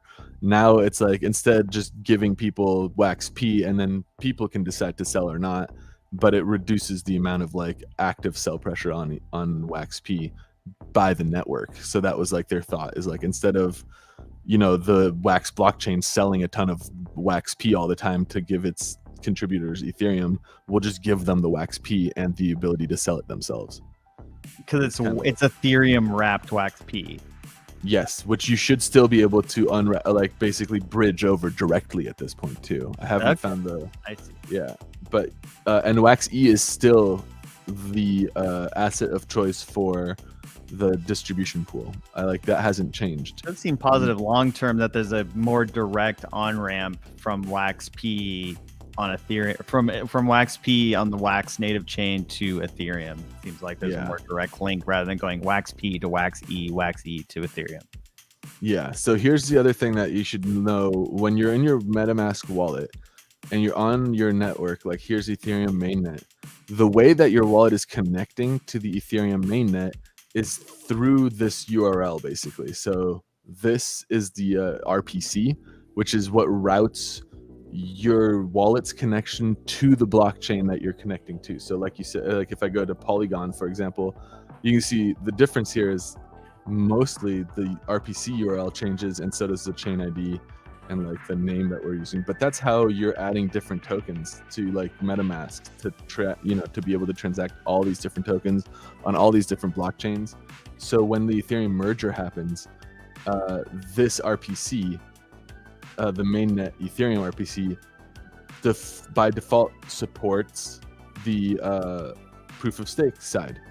So your MetaMask wallet set to what it already was set to, regular Ethereum mainnet, is now connecting to the Ethereum proof of stake net, and you haven't had to do anything different. If you want to now add an Ethereum proof of work after the fact, you would need to find where's the reliable RPC connection for the proof of work exclusively, change the chain ID, because chain ID 1 is going to be this proof of stake ID. So you'd have to find out, what the new chain ID is, and then, if the symbol's probably going to be the same, and you can make the symbol whatever you want. That's just for display in your own wallet, honestly. Like, this won't break anything, and you could leave this blank too, because there probably won't be an Etherscan or a block explorer immediately available to a chain that nobody is supporting. So the way to know how to connect or what you're connecting to in your MetaMask wallet is always the way, like, just to it helps to understand how that works in the first place, which is through RPC connections. You're not installing, blockchain like nodes on your computer when you install a MetaMask extension. This is a light client wallet that just connects to the blockchain through somebody who's hosting it, which are these RPCs. So, checking that your RPC, which I'm using, mainnet infro.io.v3,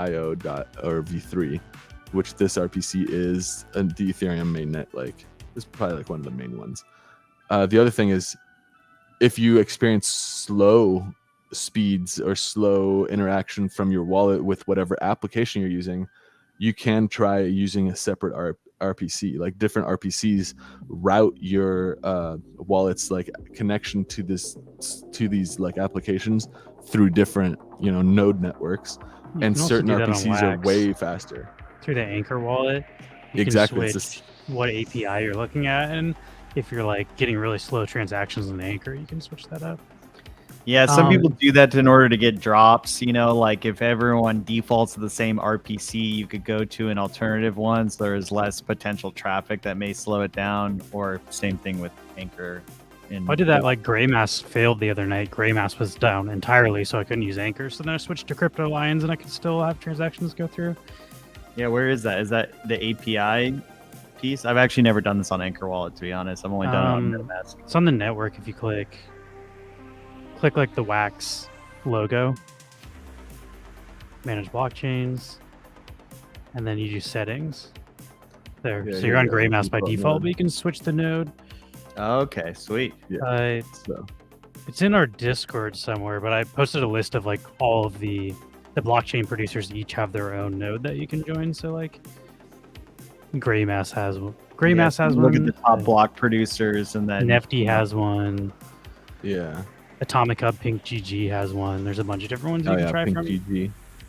Yeah, you can do those, and then depending on also which one of those nodes you do, you might get better performance on your Wax blockchain too, because you're not personally running all these nodes, but you can route your traffic through something that maybe has less. You can try to go one that's in a country that's closer to you, so you're not shooting your transactions all the way around the world every time. But yeah, so same deal for like Ethereum network. You have RPCs as well, and that's how you're connecting to stuff. So understanding that like this is how you're going to connect with it, and that ultimately what's happening is a behind the scenes shift that doesn't necessarily need to affect people who are just buying and holding.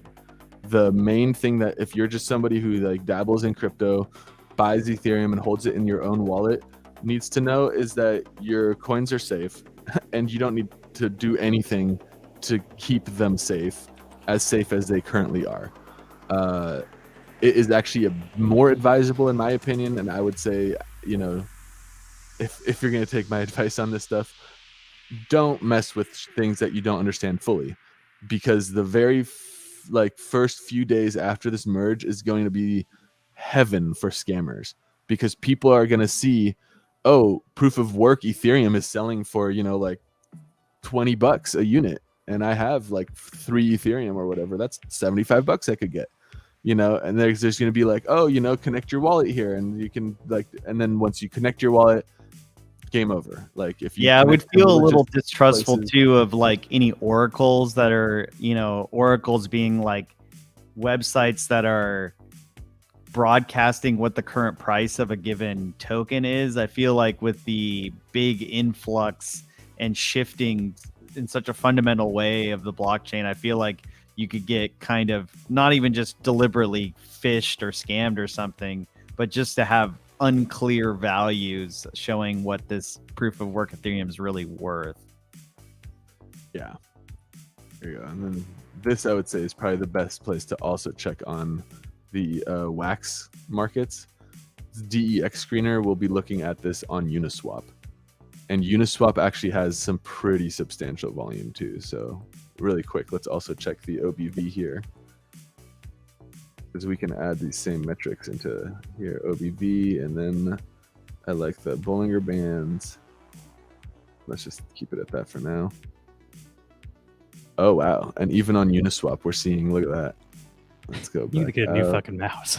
Yeah, let's go to... Looks like it's having a stroke. Yeah, let's go to the 4. Let's go to the 1 day. Fuck it. Let's go way out. Wow. Wow. Yeah, Uniswap is definitely seeing people entering money into the Wax market. Look at this. It's just the OBV is just spiked during the price spike. Then the market collapsed a bit, or I would say corrected back down to here. Here it collapsed a bit. During the collapse, it doesn't even fucking register on the OBV. Like, this is a bullish sentiment in my opinion. This paints a picture of people are trying to enter the Wax, are putting money into Wax versus taking it out. And yeah, DEX Screener is a nice. Oh my god, yeah, you're right. I definitely need the new. I have underinvested by a lot. So this is a pretty good one too, because you can see like the I guess II323 just posted, it says CoinGecko has a tracking for the Ethereum proof of work IOU. I don't know what that means. Oh yeah, there's definitely other markets out there. There's markets out there that are currently trading the Ethereum proof of stake. It doesn't even exist yet, and you can already buy it on certain markets. God, speculators gonna speculate. So there's definitely going to be. Oh yeah, look at this aggressive sell-off, 10% in 24 hours for Bitcoin. That's a big deal. Yeah, I can't wait to see Jim Cramer and the Fox businesses of the world try to explain this on their TV shows about their terrible understanding of blockchain, and then just dump on, oh, well, look at this market doing all this bullshit. The crypto's a speculative asset. Yeah, it's like, oh no, it's getting volatile. I mean, it's really complicated. I barely understand it, but I just always find it. W is what it's called, Max, the ticker.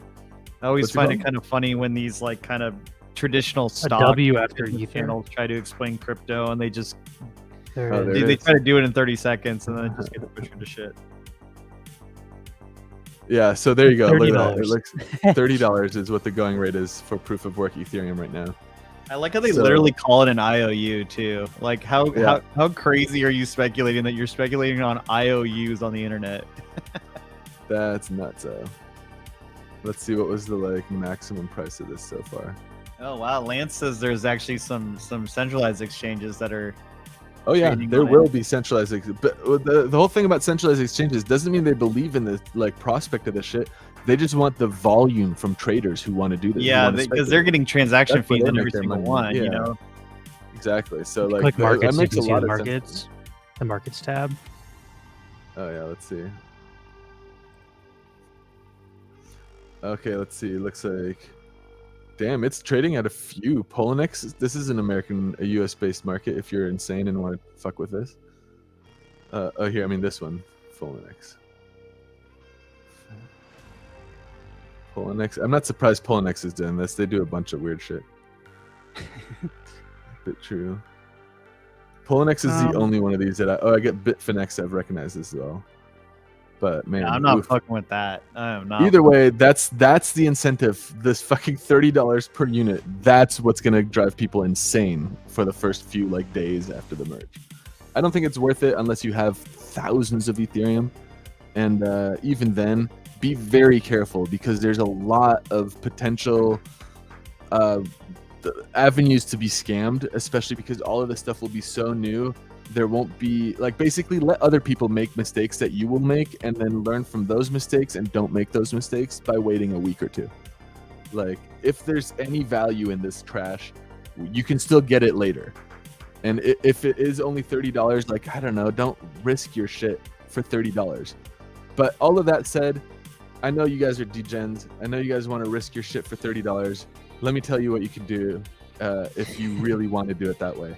So what you want to do is Please note the banner below. yes. So Not this is financial if you advice. yes if you are going to be insane and try to basically exploit this opportunity. I'm still gonna send it.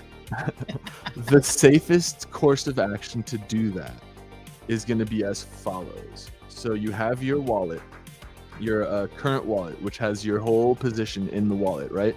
Let's say it's your ledger or whatever it is. Like, oh, here I have $1,000. Like, damn, that's a lot. Like, this is my Ethereum stack, you know?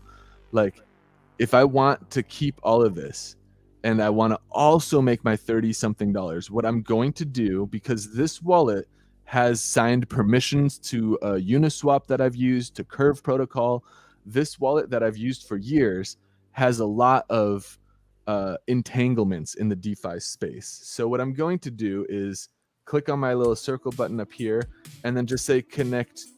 Since I already used a ledger on this one, I would just say connect to a hardware wallet again. And I guess since I don't have my actual ledger, this will be more tricky to do. So I'll just show how to do it without a ledger. Normally, if you did it, you just click your ledger. It'll pop up with a list of which addresses you want to import. The first one, which I've been using already, will show that I have a balance, but the next one will be empty if I haven't used it yet. So I'll just select the next one. Let's say I don't use a ledger. Instead of clicking add a hardware wallet, so I have all my crypto in this one wallet. What I'm going to do now is say add Create an accounts. account, and I'm going to say fork. Or let's just even be more specific, ETH fork. And I'm going to say create this account. This is now a completely fresh wallet that has no transaction history. It has no permissions signed to any DeFi applications that exist. It's just a clean wallet with nothing in it. I'm now going to go into my existing wallet and take the money that my Ethereum balance, and I'm going to come up here and say send, and then say send between my accounts and choose my ETH fork wallet. I don't even have to copy paste shit where I could make a mistake. You want to click it this way, and now I'm Even going to take it one step further, I would wait until after the fork and only send the proof of work shit to the other wallet. No. This is, you want to do this part before the fork, because I'm trying to save my real wallet from having to do anything post fork.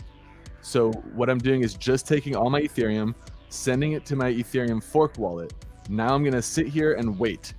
I wait till the fork happens, and then using the same RPC on the main net of now proof of stake Ethereum, I'm going to go in here and send it all straight back to the original wallet, the one that I initially have that I'm already comfortable using. The security has been, great for years.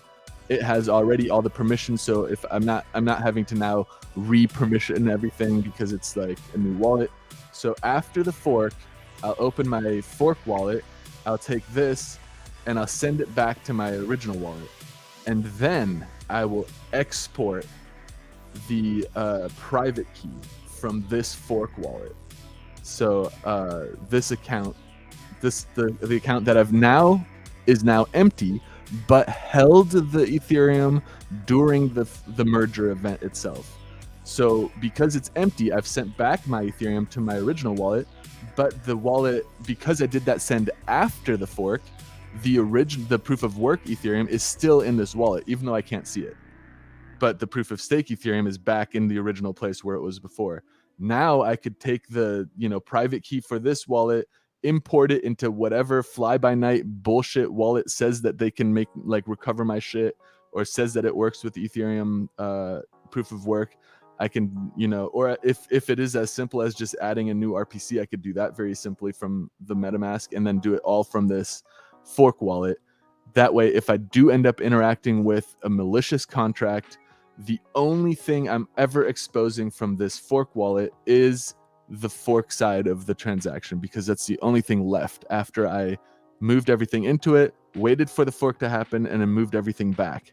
Meaning, post fork, the only thing left in this wallet could have possibly been my proof of work Ethereum, at which point the only thing I'm risking by using this wallet with applications that aren't officially supported by the big players in DeFi, the risk is now very much limited to only that asset, because that's the only thing in that wallet, and only thing that ever was in that wallet before that has already been retransferred back to where it needs to be. So that would be like the strategy here, if you are going to be insane and like degen play these kind of like things. And it can be very lucrative. I mean, I definitely did the exact same thing when Bitcoin forked, and it worked really fucking well. But I also took all of my Bitcoin, sent it to a clean wallet. After the fork, I sent it all back to my original wallet, and then I used this private key from the fork wallet to import into a Bitcoin Cash wallet application. And then I had all my Bitcoin Cash accessible to myself while never having exposed my regular Bitcoin. Same exact concept this time around. It's a little tricky. It's a little complicated. But the main thing to take away here is if this seems scary over your head and kind of too complicated for you, the thing you need to do to keep your funds safe is just don't fuck with them. You don't need to immediately do transactions on chain after a fork like this.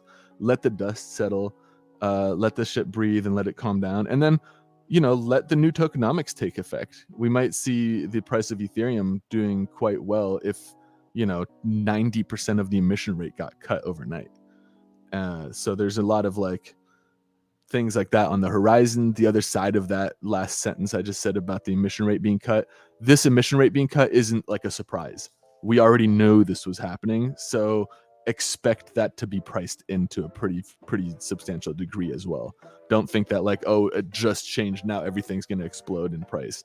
That's definitely not how markets work in general. That's I would say that covers most of what I want to talk about with Ethereum and the Ethereum merger. There's one more topic we talked about last week that people were asking about bridged assets. I feel like we should save that for next week. Yeah, I was gonna say, if we still have bandwidth, I could already get into it. Yeah, but I don't know if we still have the bandwidth for it. At this point, it's Yeah, also that was kind pretty of a heavy. technical Even for topic. Tech Talk, that was a heavy one. It gets tricky, but it is important to know that what's relevant. really I mean, happening. So many things revolve around Ethereum, and there's so much integrations and intertwining of smart contracts layered on top of each other, cross-chain, layered on top of Ethereum, all these sorts of incentivized DeFi spaces. There's a lot of collateral damage, or just a lot of unraveling if you're changing what is such a big foundation of a lot of the development we use all the time. So this is pretty big change for a lot of things that rely on Ethereum as it currently is. Yeah, it's Ethereum is the heart of DeFi, no question about that. And there's tens of billions of dollars involved in complicated smart contract positions, not just sitting in some wallet, that will be migrated and transitioned. And those contracts and their ability to continue to function properly are questionable on the side of this chain that is no longer supported. So again, the biggest takeaway here is, if you want to maintain your, like wax distribution pool position, and you don't want to spend the like effort to like withdraw it and like mess with trying to like capture some type of fork value, the best move is just to leave it alone, let it ride.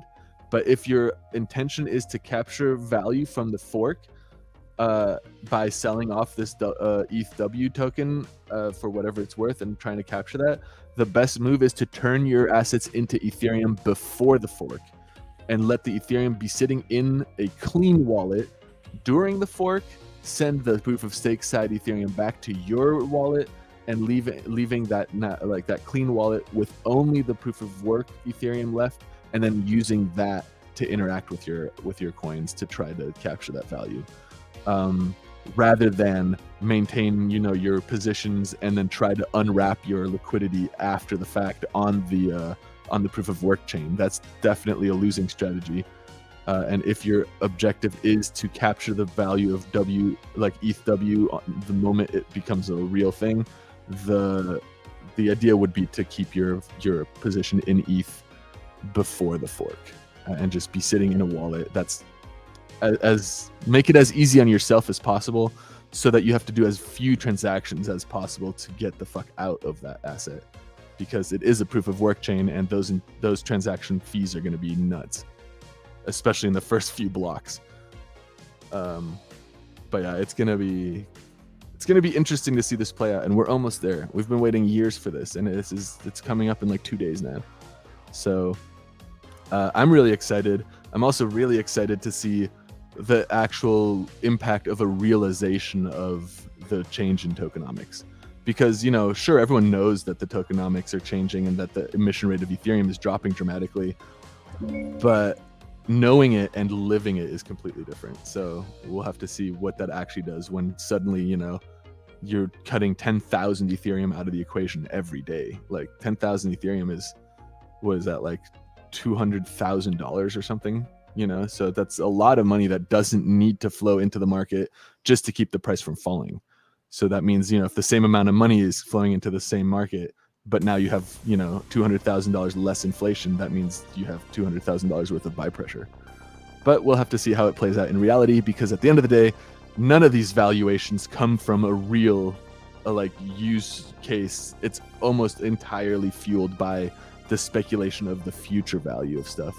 And because the speculation market is what drives the value for these assets, the speculation market will not be impacted immediately by a shift in tokenomics like that, because those tokenomics were known and we've been speculating on those with the value already. But yeah, what are we looking at here? Adequate Mass asks, this might be a stupid question, but will the merge get rid of gas fees? Yes. So it's not a stupid question, because the initial point of the gas fee is to pay the miner to compensate them for doing this, for burning the electricity. The future of Wax, the future of Ethereum as proof of stake still requires the transacting party to spend a fee, but that fee is dramatically less than it is at the proof of work level, and a good portion of that fee is being burned from circulation. So yes, the user will still be paying a fee per transaction, but that fee should be dramatically less than it has been in the past. I would assume a very complicated transaction on Ethereum proof of stake would cost you maybe $1 or $2 worth of Ethereum, where that same transaction today on proof of work Ethereum would cost maybe $80 to $100. So you could see probably transaction fees dropping by a factor of maybe close to 50 to 100, but it will not be free. Ethereum is built on this model of a fee per transaction basis, and that is what keeps the network safe from spam attacks. Whereas, Wax, we have the different method of broadcasting transactions, and they actually can be effectively free. You can actually get paid. Let's move on to the next question. Yeah. So if I have some wrapped ether on like Polygon, I have to unwrap them. I don't think you do, because like the bridges are not going to bridge to the old tokens. The bridges are going to bridge the proof of stake tokens. So unless you want, like Max was saying, to do some sort of degen play where you're trying to get like more Ethereum on the proof of work chain, there's no reason to go unwrap them. Yeah, so the other thing of that is that your Ethereum over on the Polygon chain is not going to experience a disruption in its usability. Like the Ethereum markets on layer 2s, such as Polygon or like Crypto.com's blockchain or like Binance blockchain, those will still be open trading and everything will just be running as usual. The only affected party will be mainnet Ethereum assets. So if you want to have your Ethereum that you have, like your Ethereum balance right now that's on Polygon, if you want to have that balance on the Ethereum mainnet, proof of stake, and proof of work side after the fork, you need to bridge it back to the Ethereum mainnet before the fork. If you don't want, if you don't care to have that proof of work and proof of stake side of it, you don't need to bridge it back. I would say what will happen after the fork is you'll be able to bridge back to specifically the proof of stake side. You won't be able to like access basically your proof. Question though is, do I have to unwrap them? And the answer to that is no, in case you don't understand all of Max's other target. Yes, the answer is no. You can just leave it alone, and you won't even notice a lapse in performance of your asset at all. All right, so what I've pulled up here to move on is waxblock.io. This is a brand new blockchain explorer created by the Wax team. And what we're looking at is kind of cool. It shows you live what transactions are happening by which dApp. So it's showing you transactions per dApp, like per block. That's super dope. So you can see Alcor's up there. Alien Worlds is a shit ton of transactions. Atomic Hub, EOSIO token. So I guess that's just sends. And then Farmer's World is like, it's going on hard. But damn, it's also that's got really like cool. different guilds in the ranks. And this works just like wax.blocks.io. Like if I want to see my account, let's type in Neon Fanatics. Shows you your CPU usage, your wax balance. It's a sleek looking UI. Shows you your transactions. You can see I have a shit ton of Clash Dome going on because that's what I'm playing. Nice. It's really nice looking, yeah. Just waiting for the part where they add the like tax section where it's like, here's your taxable transactions for the year. You can see all my different tokens here. That's already cleaner than fucking wax.blocks. Blocks like can't show you the correct amount of tokens in your wallet. Mm-hmm. And then you can even look at your NFTs. Oh, dope. Damn, it actually loads them pretty quickly too. Yeah, it's pretty much the same info as Blocks, but Blocks did this weird thing where they were like, unless people pay us more, we're going to shut down our Wax support. So I think Wax is like, well, fuck you guys. If you're going to like demand, like hostage our blockchain explorer, we'll just make our own and then fuck off if we won't pay you and you can just not have one. The Block Explorer side of blockchain is one of the main things that makes blockchain a better solution than non-blockchain technologies. By the way, like when people are like, what's so great about blockchain? The fucking Block Explorer. This is a transparent like ledger of everything happening on the network. Good luck getting that somewhere else. Yeah, EOS Authority I think is actually the best blockchain explorer. It's better than this too. Yeah. I just wanted to show that off because this came out this week, That's so this is cool. like brand new. It's just cool to see more options. I think more options are always good. And I don't know. This is about the same as wax.blocks.io. Yeah, EOS Authority I think has a few nicer like. I like that they include the Wax detective stuff on there and a few more like overview things, but it can be a lot of information and kind of overwhelming. So I like that this is so clean and like compartmentalized. The other thing I was going to show is these are the available endpoints we were talking about. If you want to use gray mass, These are all the different ones you can connect to in Anchor Wallet. Yeah. Damn. That's pretty So great. there's a bunch of different ones that you can try. And I also like actually on here, it tells you their location. So you can see Grey Mouse is in Vancouver, which is probably the closest one to us in California. Yeah. But you can check, like, if you're in Germany, you might want to try pink.gg because it's in Germany. If you're in the UK, EOS DAX server, or I believe Token Gamers also, in London. So you can kind of figure out where you are in the world and try to pick a blockchain explorer or an endpoint that's closer to you, which is kind of cool. Yeah. If you're in And then- Canada, you might want to try Bounty Block. You can test them out and see how they perform compared to what you're used to, and you might get surprised at how much quicker this can be. The It's other side already I'll really show quick. quickly, but we won't go super into is EOS tracker website. Oh, no wonder it makes you do Grey Mass Vancouver. Yeah, that's the closest That's one to us. close. But if you look at this, you can look at contract data by the last 24 hours. So it tells you how many unique users are interacting with each contract on Wax. And this is all of them. So like tokenized NFT will be on there too. 43 people have done tokenized NFT in the last 24 hours. So you can like, Damn. this is kind of a way, like DApp Radar is iffy, but this is like a way you can manually track, like people are like, what's an upcoming game on Wax? You can literally look like who's actually playing what, as far as it doesn't necessarily mean unique users, but just unique accounts, because one user can have 100 accounts or whatever. So, What's but this it's say? at least a cool overview. This is EOS tracker. The other site, Yeah, though, that's super cool. let me post these in the chat. Yankee's also asking you a question in Discord, Max, for after stream. Oh, let me see. I don't think we need. Yeah, to I'll over on explain stream. that one afterward. He's a friend of mine. Does that, It's Panky. Kevin? So this was the first one for the endpoints. I have it in our team chat, so if anybody ever needs it, we have it pinned. And then for chain stats here, you can also find like top wax holders. You can do top RAM holders, so like see which smart contracts have the most RAM. Damn. This also has all the wax public endpoints, I think. That's pretty fucking cool. That's some serious. Here we go. info. Here's all the other ones. It tells you the availability.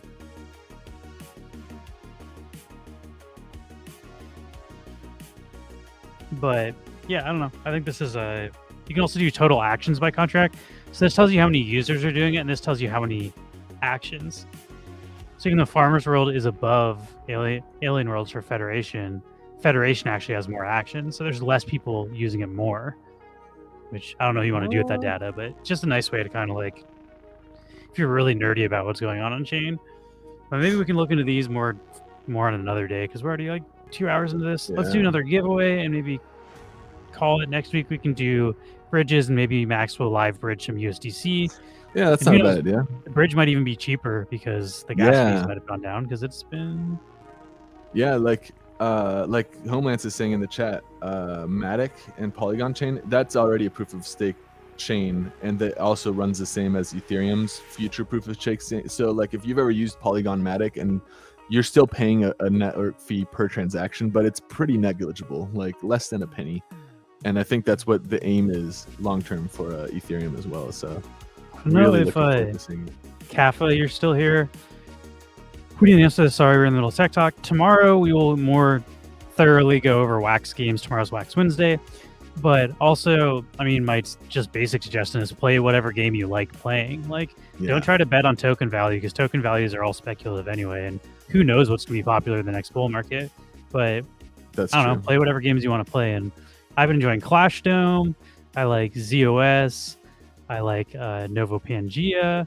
Novo There's a bunch of games Pangea. I like. I've been Wax picking World, up a I've few been playing. brawlers too. To be perfectly honest, I think right now is not a bad time to scoop a blockchain brawler off the secondary market. Well, like a yeah, Series particularly if 1. you're just trying to play too. It's kind of cost prohibitive for a while. So to Yeah. get like an entry point to like a decent setup is the most affordable it's been. So You can get like I have a pretty like nice collection of brawlers now, and they did not set me back. Like Maybe The demo like 4. also is really fun. I played the beta, and I think blockchain brawlers will do well. But again, I agree. The demo I was wouldn't fun. I wouldn't buy into any game you don't like playing just for the price. I would buy into things you like playing because the price might fluctuate and you might not earn much. But if you like playing the game, it doesn't matter. So Right. that's my advice on gaming, which probably isn't what you want to hear. People want to hear what is the best ROI and what's going to have the best ROI, but I don't know. Yeah.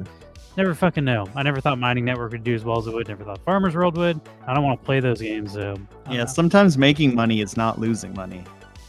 I like that. Damn, dude, you can get a Scotty Wide Eye right now for $12.90. 140 wax.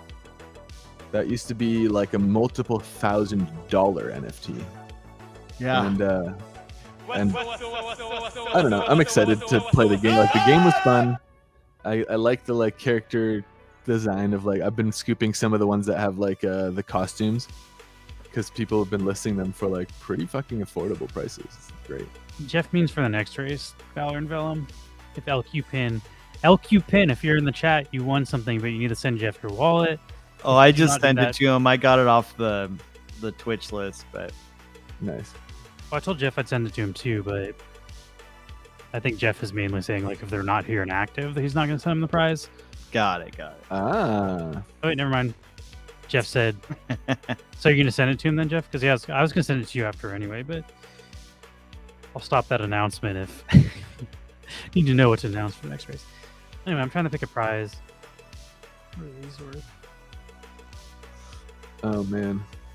One of these days, I'd love to do like with our Let's get with away our from- 100 wax investment. I'd love to do just like a full-on degen. Let's swing trade once on stream here. Do 150 you- times leverage and see if we can make our money. Did like you times do the 100 wax thing today? I don't even know if I caught that. he couldn't get the anchor wallet. I couldn't to get the work. DeFi, but I wanted to stay in those pools anyway. So we're gonna do it next. Like I'm gonna figure out why like DeFi box was being annoying. Okay. Before stream, I Alright. usually set that up, but this time I was looking up some CPI stuff. We'll do mint 469 of the Crittercraft pack. Also, let's show off our blend that's coming this weekend before we get too into this. Oh, nice. Also, we gotta burn some stuff out of our burn wallet. Salt Miner, we mine the salt that powers the metaverse. This will be our newest Burn Street sign. It will exist in 3 rarities. There will be 150 lit, which is our uncommon, 50 of the glow, which is the rare, and then 25 of the epic, which is the neon. And then it will be 2 neon blend tokens to blend into it. And there'll be a total of 225 available between the 3 rarities and an RNG chance between the 3 of them. Oh Yeah, that'll be this Saturday. I'm going to work on the music today, and Max is going to be working on the 3D. I should have. Mark's going to have the stuff flavor ready to text go. by Wednesday, so we should have it minted by like Thursday or Friday. It's a well-oiled machine. Yeah, that'll be the new blend, and then I want to show off real quick, and then we'll do our giveaway. But just so everybody knows, so I don't want people to be like, "You never told us." When we start trying to announce this daily, we will be closing our burn packs pretty soon, probably within the next month. Lens. Oh yeah. I gotta scoop a few more of these. It's So funny. I each was time looking... Oh, go on. Each time we introduce a new Burn Street sign, like the one we are, the Salt Miners, we retire an old Burn Street sign. And the next one up is Neon Spice. So if you would like a Neon Spice sign, it will be gone after this Saturday forever. It's probably not going to close because this was back when we were doing 400 max mint. So I'll manually close the blend, and then I'll go in, create a new blend, get all of the ones that have not been out, and then we will burn them. So anything that's not pulled from the pool gets burned. And we'll post receipts. Yeah, and there might be a window for you to be able to trade out of the burn pool ones, correct? Like if That'll be for the burn packs. For these, I think Oh, okay, nice. still I'll try to do the same thing where mint 1 through 10, if it hasn't been pulled, we'll airdrop those and burn some blend tokens. But Nice. and then Edgar Allan Povich will be next, and then after Edgar Allan Povich closes, we will close the burn packs, because these burn packs have the neon and glow versions of all of our Burn Street signs before whatever happened after Povich. So the new ones we're doing like all 3 rarities. Originally we only did lit, so we put the glow and the neons into these packs. This costs 4 blend tokens. And we'll be doing a set bonus. The first Bird Street set will be these 7 signs. 1, 2, 3, 4, 5, 6, 7, 8 signs. And then we'll do the same thing where I want to pull all of the cards out of the pool and then burn all of them. So all the packs will be burned and all the cards inside the pools will be burned.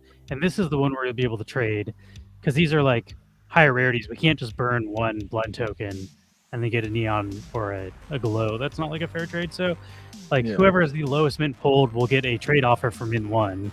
And then whoever's the second lowest mint pulled will get number 2. Basically 1 through 10 will be trade offered to the people who pulled the lowest mints, if they're not pulled before then. But yeah, and then the rest will just get burned too, right? Yes, everything else will be burned. Yeah. And I mean, it's more internally, but I think the way I want to do that is burn all the packs if it's possible, and then create a new pack with 900 slots that just opens them all in one pull, so it's not like having to manually open. I think there might be possible. I'm not sure if it's possible, because I'm not sure if you can assign the pool to a new pack, but yeah, we'll figure that out. But that's more of an internal thing. Either way, everything will be burned. We might have to basically break the pack before we can do that, because you can update the current pack contract and be remove all that shit. And there's a little collection book for Burn Street too, right? If you're trying what was that? Isn't there a collection book or a set for Burn Street on Atomic Hub? It is, but it might be auto updating to the new shit, so I don't know if it's accurate. Oh yeah, good point. Okay, anyway, I would say by October this will be gone, by the end of October, but we'll announce it again in our announcements. So if you wanted any of the glow or neon versions of these, which they are a little expensive, but we're never going to release these for cheaper, so whoever gets these, they're just going to be rarer, probably, because we're going to end up burning a shit ton of the neons and the glows at this point. So there's still 639 left, so if nobody else blends them, there's only going to be 360 total of these that exist. Yeah, that's what it'll be. I believe we'll be the first collection also that has burned everything inside of packs, because Funko just burned their packs, but they didn't open the packs and get the cards out and then burn them. So there's a lot of collections that just have cards living in pools. We're going to pull everything out of the pools and burn them all. And I know people always say they're first and they're wrong, but Burst was saying he hasn't seen any collections do that on wax. And I was like, well, we did it for our blend. He's like, have you done it for a pack? And I'm like, we're going to fucking do it. Would there be a Burn Street set bonus at some point? Yeah, that is the plan. After the packs get retired and burned, there'll be a set bonus for. So there is an incentive to try and get it while you can, because there will be a set bonus. This will probably be the tightest set bonus because of the fact we're burning so much. No, I don't even have a fucking neon set. I set. think only one person's completed a set, and that's I'm the KY. He might literally get a personalized set bonus one of one. No, there's no way. I'm gonna complete a set before we. There's no way. I don't know. I'll go for it. I'm sure I can get it. I'm not that far away from it. Let's give away a Crittercraft pack.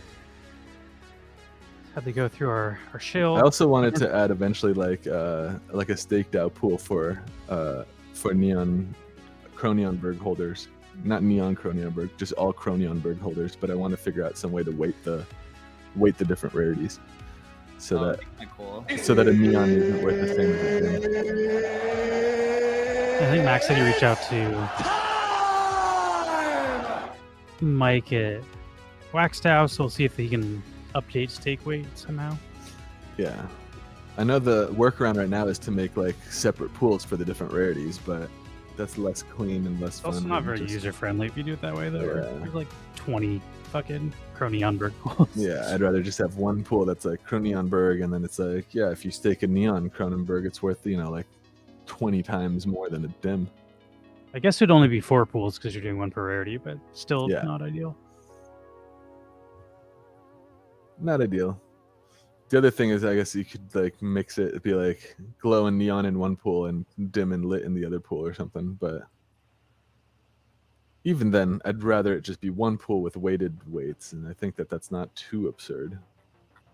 But I'll have to see what Mike says. Exclamation point play. Last call for this giveaway. This is for a neon space scrubfish, which I think I still need to add these to the blends. I've been meaning to update our blends for a while and haven't, but maybe I'll do that this week after I compose the music for the miners. Nice. I definitely want to do the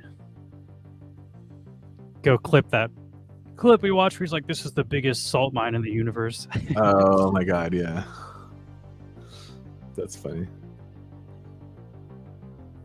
That'll be good. Nice. I also still need to play some Counter-Strike with BDAO. I'm always playing when you're sleeping, though. I think I play pretty much every night at like 9 or 10 our time, which I think is the middle of the morning for you. I'm getting better at Counter-Strike, though. I went 18-9 the other day, 2-1 kill death, which is one of my better rounds. Damn. Yesterday I almost got 3-1, but then I died a bunch of times. But I was telling Max I've been firing into smoke. Like, people throw smoke grenades, but like I've been playing enough that I understand where the chokes are, so I just fire into where I think they're hiding, and like sometimes they're just sitting there, they die. And, like, Oh yeah, the smokes on the super wall badass. banks are key. That's a pro move for sure. Yeah, ESL Pro League you can watch ESL Pro League starting tomorrow. See how the pros do it. Oh, Yeah, I've the never part- watched Pro Counter-Strike.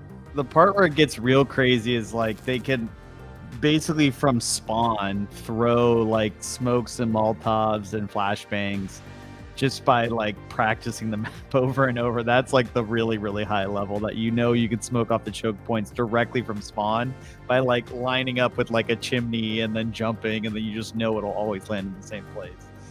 Oh yeah. I used to play pretty sweatily, and I would have things Sweatily. like I was a pretty sweaty gamer, and I had things like that. Like I know one thing that like set my team apart from like not like once you're top tier, everyone's doing this, but like early on when we were playing ranked in Halo, just like whenever you pick up a weapon that spawns on the map, like a sniper rifle or a rocket launcher or something, like I had memorized how long the respawn was for those weapons.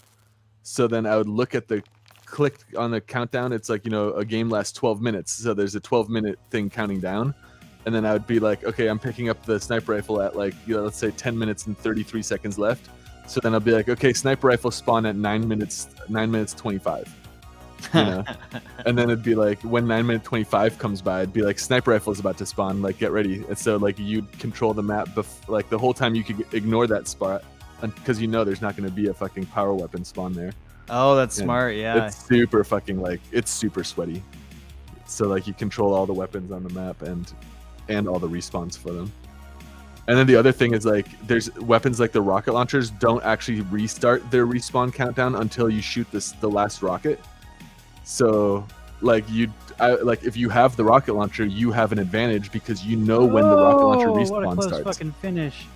Thought BDO had it for sure, but Barrow edged him out at the last That's second. kind of smart too. You could just like wait till your Photo teammates finish. right at where the weapon spawns, and then wait to shoot the last rocket. It gets stupid sweaty when like you shoot. There's 4 rockets in a rocket launcher. You shoot 3 of them at the enemy team, and then you shoot the 4th one in secret where they can't see you, so that they don't know that the rocket respawn has started. And then you can. Yeah, it gets really fucking. Well, sweaty. BDO, we've come full circle. You would have won if you would only take your own advice and do better. Do better.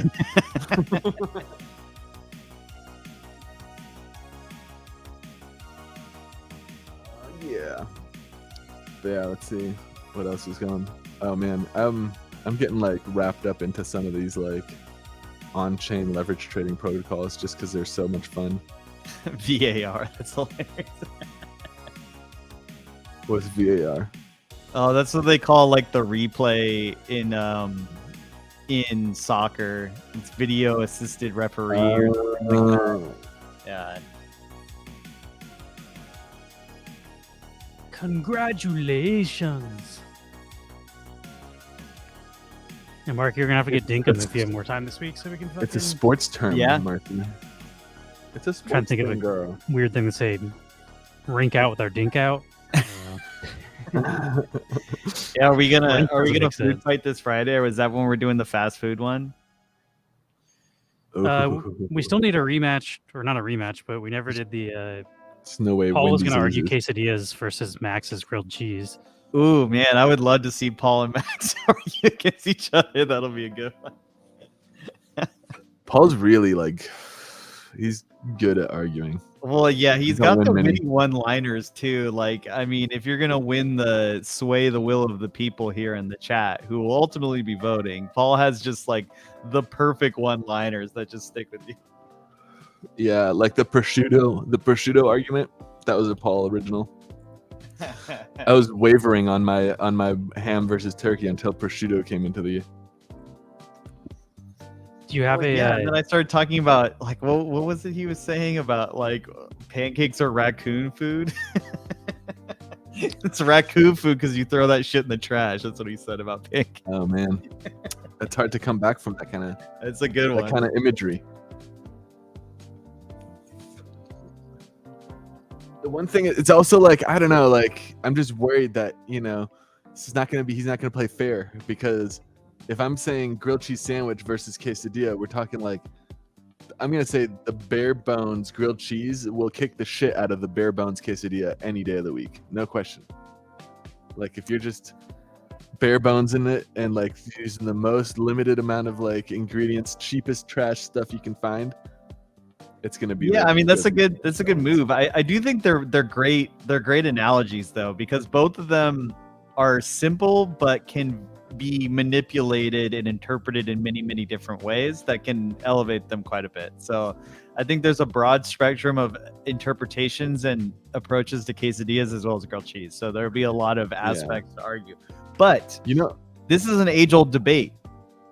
Is it? If you have something other than cheese in a quesadilla or in a grilled cheese, it becomes a melt. Oh. But some people Ooh. argue that like grilled cheese with other stuff in it is still grilled cheese. I would say that if there are other things other than cheese in that grilled cheese, it no longer becomes a grilled cheese. It is a sandwich or a melt. It is Mark on team. Well, hold on. Would you say a melt? You guys save it for the fucking food fight. Let's Describe. not debate this now. Hold on. You're wasting all the fucking content. Okay, yeah, you're right. Okay. I have But a you good can say the counterpoint. same for quesadilla, though. Is my point. Both of them could be say that it doesn't become a quesadilla if it has something other than cheese in It it. becomes a quesarito. I will let you noodle on that between now and Friday. I don't know. You can definitely order like a steak quesadilla on a Mexican menu. Like I would say that the true. semantics lean quesadilla on this in a better way. So you have your I work don't cut out for know. you, Max. You better work on these arguments, my friend. A quesadilla. Look at this. The chat is so like putting my fucking nails in my coffin. Priscilla's saying that you can add stuff to a quesadilla, no problem, and then.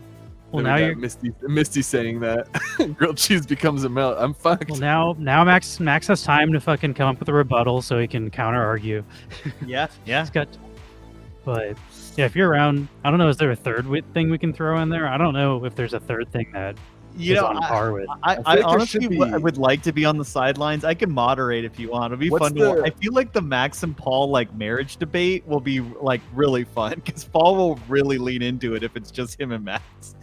But Yeah, what's I normally just what's poke. the European grilled cheese sandwich? Because I, as someone who like was born in Germany and like came to America like in my childhood, I never had grilled cheese until I was like in America at a friend's house, and the mom was like, "Oh, I made grilled cheese sandwiches," and that was my first time eating one. I remember it being like magical and just so good. But in Germany and in like Europe in general, I don't think I've ever seen like grilled cheese sandwich as like an option. Is there Probably in an and then American same with like restaurant. in Mexico and south of the border, it's the quesadilla. So what's the quesadilla of Europe? People in the chat who are from Europe, what is like the European quesadilla or grilled? Because I'd say an American quesadilla is a grilled cheese sandwich. Wait, what? I would say like the American version of a quesadilla is a grilled cheese sandwich. I'm sorry, am I nuts here? Oh, the American, like the I don't. I'm Is that- confused. I'm confused. Okay, maybe we'll just have to. Max I'll have took to it too dial. far. I'll have to dial in the logic a little bit for Friday. Yeah, call your lawyer, man. You gotta work on You're not these that guy, pal. Trust me. You're not that guy. I'm telling you, dude. I'm telling you. It's the grilled cheese of You know, it's America. about. I like to sell the experience. I feel like food is a very experiential thing. It connects to your childhood. It connects to your emotions and joy. And so, how can a grilled cheese connect with you in a way that a quesadilla cannot, or Would vice you versa? argue? Would you argue poutine? Poutine's pretty Poutine fucking good. over I would what? say, Poutine, yeah, fuck, it's a yeah. very cheese-based thing. Poutine also has a huge variety of things you can do But with it. I want to see a head-to-head face-off between Max and Paul because they're both Okay, fiercely we'll keep it to them competitive, too. and they both will not like leave it. They're gonna take the gloves off. It's We between also both. gotta make sure We will Paul's not pull available punches. before we sign him up Yeah. for it. But You should be. Tell him if I can. and ready if not, to- we can have a backup one. I think we were talking about backup. what was it The- Wendy's versus McDonald's versus Jack in the Box? We're Yeah. doing? Yeah, Oh, yeah. Wendy, there's no way Wendy's doesn't win that. Fresh, never frozen.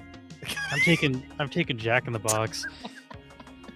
Jack in the Crack, baby. Yeah, I mean, Max, you could. It's an age-old debate on grilled cheese versus a melt. That is like a huge. It's like a very long-winded argument that's gone on for eons and eons. So you could be the one that changes the narrative and says that something with more than just cheese is still a grilled cheese. That's your prerogative. There's also I mean- is a hot dog a sandwich is a big one. Oh Is a my hot god, dog- it's a hot dog is its own. That's a category. stupid argument. Yeah, I'm melt. firmly against a hot dog being a sandwich. I'm firmly against that. Too. It's just an open face frank sandwich. It's like no, it fucking isn't. It's a hot dog. I would say a melt is a grilled cheese, though. So in the same way, like I would You consider. don't got to if you- convince me, man. You got to convince Yeah. the people. And the people are fickle.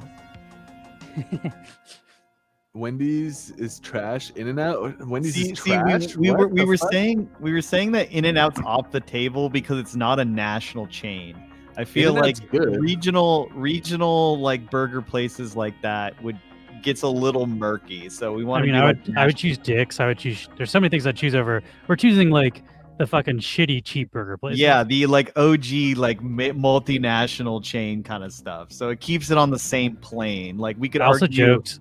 In-N-Out to Dick's, but not In-N-Out to McDonald's. Mark is like, should we do Burger King? I was like, no, nobody likes Burger King. Like, if you want to lose, you can pick Burger King. If we could all agree on something, it's that Burger King sucks, and chicken fries were a bad idea. I actually like the chicken fries. Chicken fries. The one Chicken good fries thing Burger rock. King Yeah, has I is those literally go fucking- there for chicken fries. Those Hershey pies. Those Hershey pies are good, but they're Oh not my fucking God, Burger those are Kings. so Like they import those. You can buy those in a grocery You store. just buy those at like the grocery store. Yeah. That's like one of the only good things at Burger King. I don't know. Yeah, Misty's just not on my team here. I She could just put doesn't like Five Wendy's. Guys and like Fat Burger. Those are kind of in the same plane to me. Yeah, Misty's not on my team. Doesn't like Wendy's. Doesn't think that, or like won't let me have added stuff to a grilled cheese without calling it a melt. When we argue, I'm gonna count how many times you say fresh, never frozen, because it's gonna be a lot. But yeah, I mean, maybe just right off the bat, it was like there's only one thing to say: fresh, never frozen beef. Yeah, but does your fucking place sell diuretics? Like, can you get a fucking colon cleanse like you can with a Jack in the Box Yeah, it's taco? cheaper. It's 99 cheaper cents. than It's cheaper than laxatives. fucking buying That is, I mean, the thing is, if I want a colon cleanse, there's no better thing than the 99-cent taco part of that, like Jack in the Box. That's gonna be a hard one to beat, but I feel I like take negatives and I turn them into positives. because I go to baby. these places, I usually go to these places to like eat, not like just to have a dinner, not the colon cleanse. It's okay that it doesn't have a colon cleanse option for me, Oh, and it's man. I'd give that a pass. I will say, like, to Jack in the Box, those $6 munchie meals are legit. It's fuck, dude. I get those Legit. still. Which one do you get of the four? I like, go with variants? the chicken tater melt. Me That too. one's Tater fucking one. That's good, good. dude. Yeah, that's good. I go with the nacho. But like, they have that chicken grilled one. cheeseburger too. That's pretty Yeah. crazy. I don't Yeah. like the grilled cheeseburger. That's just too It's much too much bread. fucking It's meat. a little too Yeah. big. Yeah, you're right. It needs to. It's hard to get like a bite around it, you know. Yeah. I'll save some of my comments, but But yeah, I mean, Fucking- for $6, I mean, you're getting a colon cleanse, you're getting a nice meal, and a lot of bang for your buck there. I do agree with this 100%. Burger King does have that like backyard grilled taste. It does. It tastes like a burger that I could have made. Whereas like a McDonald's or a Wendy's burger is like that's a fucking McDonald's burger. I don't know. But a After your Burger egg King on burger- pasta, I don't think I would trust you to cook a burger. Why is that? Actually, Use your I'm weird not- egg and pasta shit. I feel like you're a very strange cook. I I mean, don't know, I it's don't know good. what You kind of haven't weird tried it. seasonings you're gonna put It's on this burger. It's the same with like the fucking guac that I made with the sour cream and sprinkles. It's just like easy to shit on it, but you never fucking take a bite, so yeah, shut the fuck up. Like Max is eating It's sour good. cream with chocolate sprinkles. Let's do that for something. it's, Oh, there's yeah. no way I can argue that. It's something. The only way I could win that argument is like, here, try a spoonful, and then you'd be like, oh shit, man, I was wrong. Yeah, I I should would have say judged that so Dairy Queen has the same kind of approach to burgers as Burger King, but does it better. And Dairy we- Queen we is also fucking excluded- mid. Dairy Queen's Dairy got a Queen blizzard. burgers That's are it. good. Yeah, we They also have, like, excluded that Taco chili Bell because I cheese think stuff. all of us would just argue Taco Bell because we like Taco. We're doing Yeah, burgers. Taco Bell's the We're doing most. burger restaurants. But I We're feel not like you could do Taco Time, Taco Bell, and then what's another like? I would do fast- Taco Bell versus Chipotle. I feel Del like that's a Taco. more fair one. Del Oh, Taco's yeah. too regional. Yeah, there's no Del Tacos it's- in Washington. I want to Okay. crowdsource this. What do you all think is a good argument against pickles? Because Mark hates pickles, Max likes pickles, but what would Mark argue for that's like a fair fight versus pickles? Like, what's an equivalent to pickles? Yeah, pickles are a hard one to beat most things with. I feel like you would say olives, but I actually don't like olives either. I'll argue if we're doing a three-way. I'll do Yeah, do olives. I olives. fucking love olives. Olives are good too. Yeah. Ooh, that's a hard. I feel like there's no way I can beat olives with pickles. Pickles are not superior to olives. Okay, then I can't do that one because you got to Yeah, believe in that's- it over. Yeah, I don't believe olives can beat. I was pickles saying on maybe a kimchi, level playing field. but jalapeno. Do you like jalapeno? Ooh, I love. Yeah, I mean, I guess jalapeno. like you could do pickled pickled pepper. jalapenos. Fuck yeah. Yeah. And non-pickled pickles are just cucumbers, right? So those also rock. Do you like pickles better than jalapenos though, Max? On jalapenos, I like jalapenos both ways, so I'm down with that. No, but you have to Pickles are argue good. against it. Do you like pickles better than jalapenos? That's the Oh, question. I like pickles better than pickled jalapenos, but I don't know if I like cucumbers better than jalapenos. That's a weird one. So yes, I guess I like pickles better than jalapenos. Like if we're talking pickled jalapenos. I think you have to argue against all versions of jalapenos. Do you like a pickle better than a non-pickled jalapeno? No, pickling a jalapeno definitely doesn't makes it like less good for sure. But pickling a cucumber makes it better. Like if you have a jalapeno and you have the ability to do it like fresh, I would always 100% of the time be like fresh jalapeno over pickled. I was still Like- thinking kimchi. I think kimchi is pretty fucking good. Go to Kimchi, Five you can Guys, also, you like- get fucking raw jalapenos on your burgers, and that fucks. Yeah, because I mean, it is a. You know what's Kimchi weird is is like good. I mean, I don't dislike all pickled things. I just specifically pickles like dill pickles or all the typical jarred pickles that you get somewhere. I just don't like. Like I very strongly dislike. I don't fault people. What for about- liking here, them. hold I on, let me grab personally my do phone. not like them. So, Nachos have pickled jalapenos. but like pickled jalapenos, pickled onions. Like sauerkraut, I don't mind. I would Kimchi, argue I sauerkraut, like. but I know I'd lose sauerkraut to pickles. Like sauerkraut is not on the same level as pickles. I love So, sauerkraut like, it's though. weird. Like pickled things, I don't dislike. It's just specifically pickles. Deep fried is another good idea. What about like these? I Yeah, doubt where Mark they're likes like- relish. I do not like relish. No.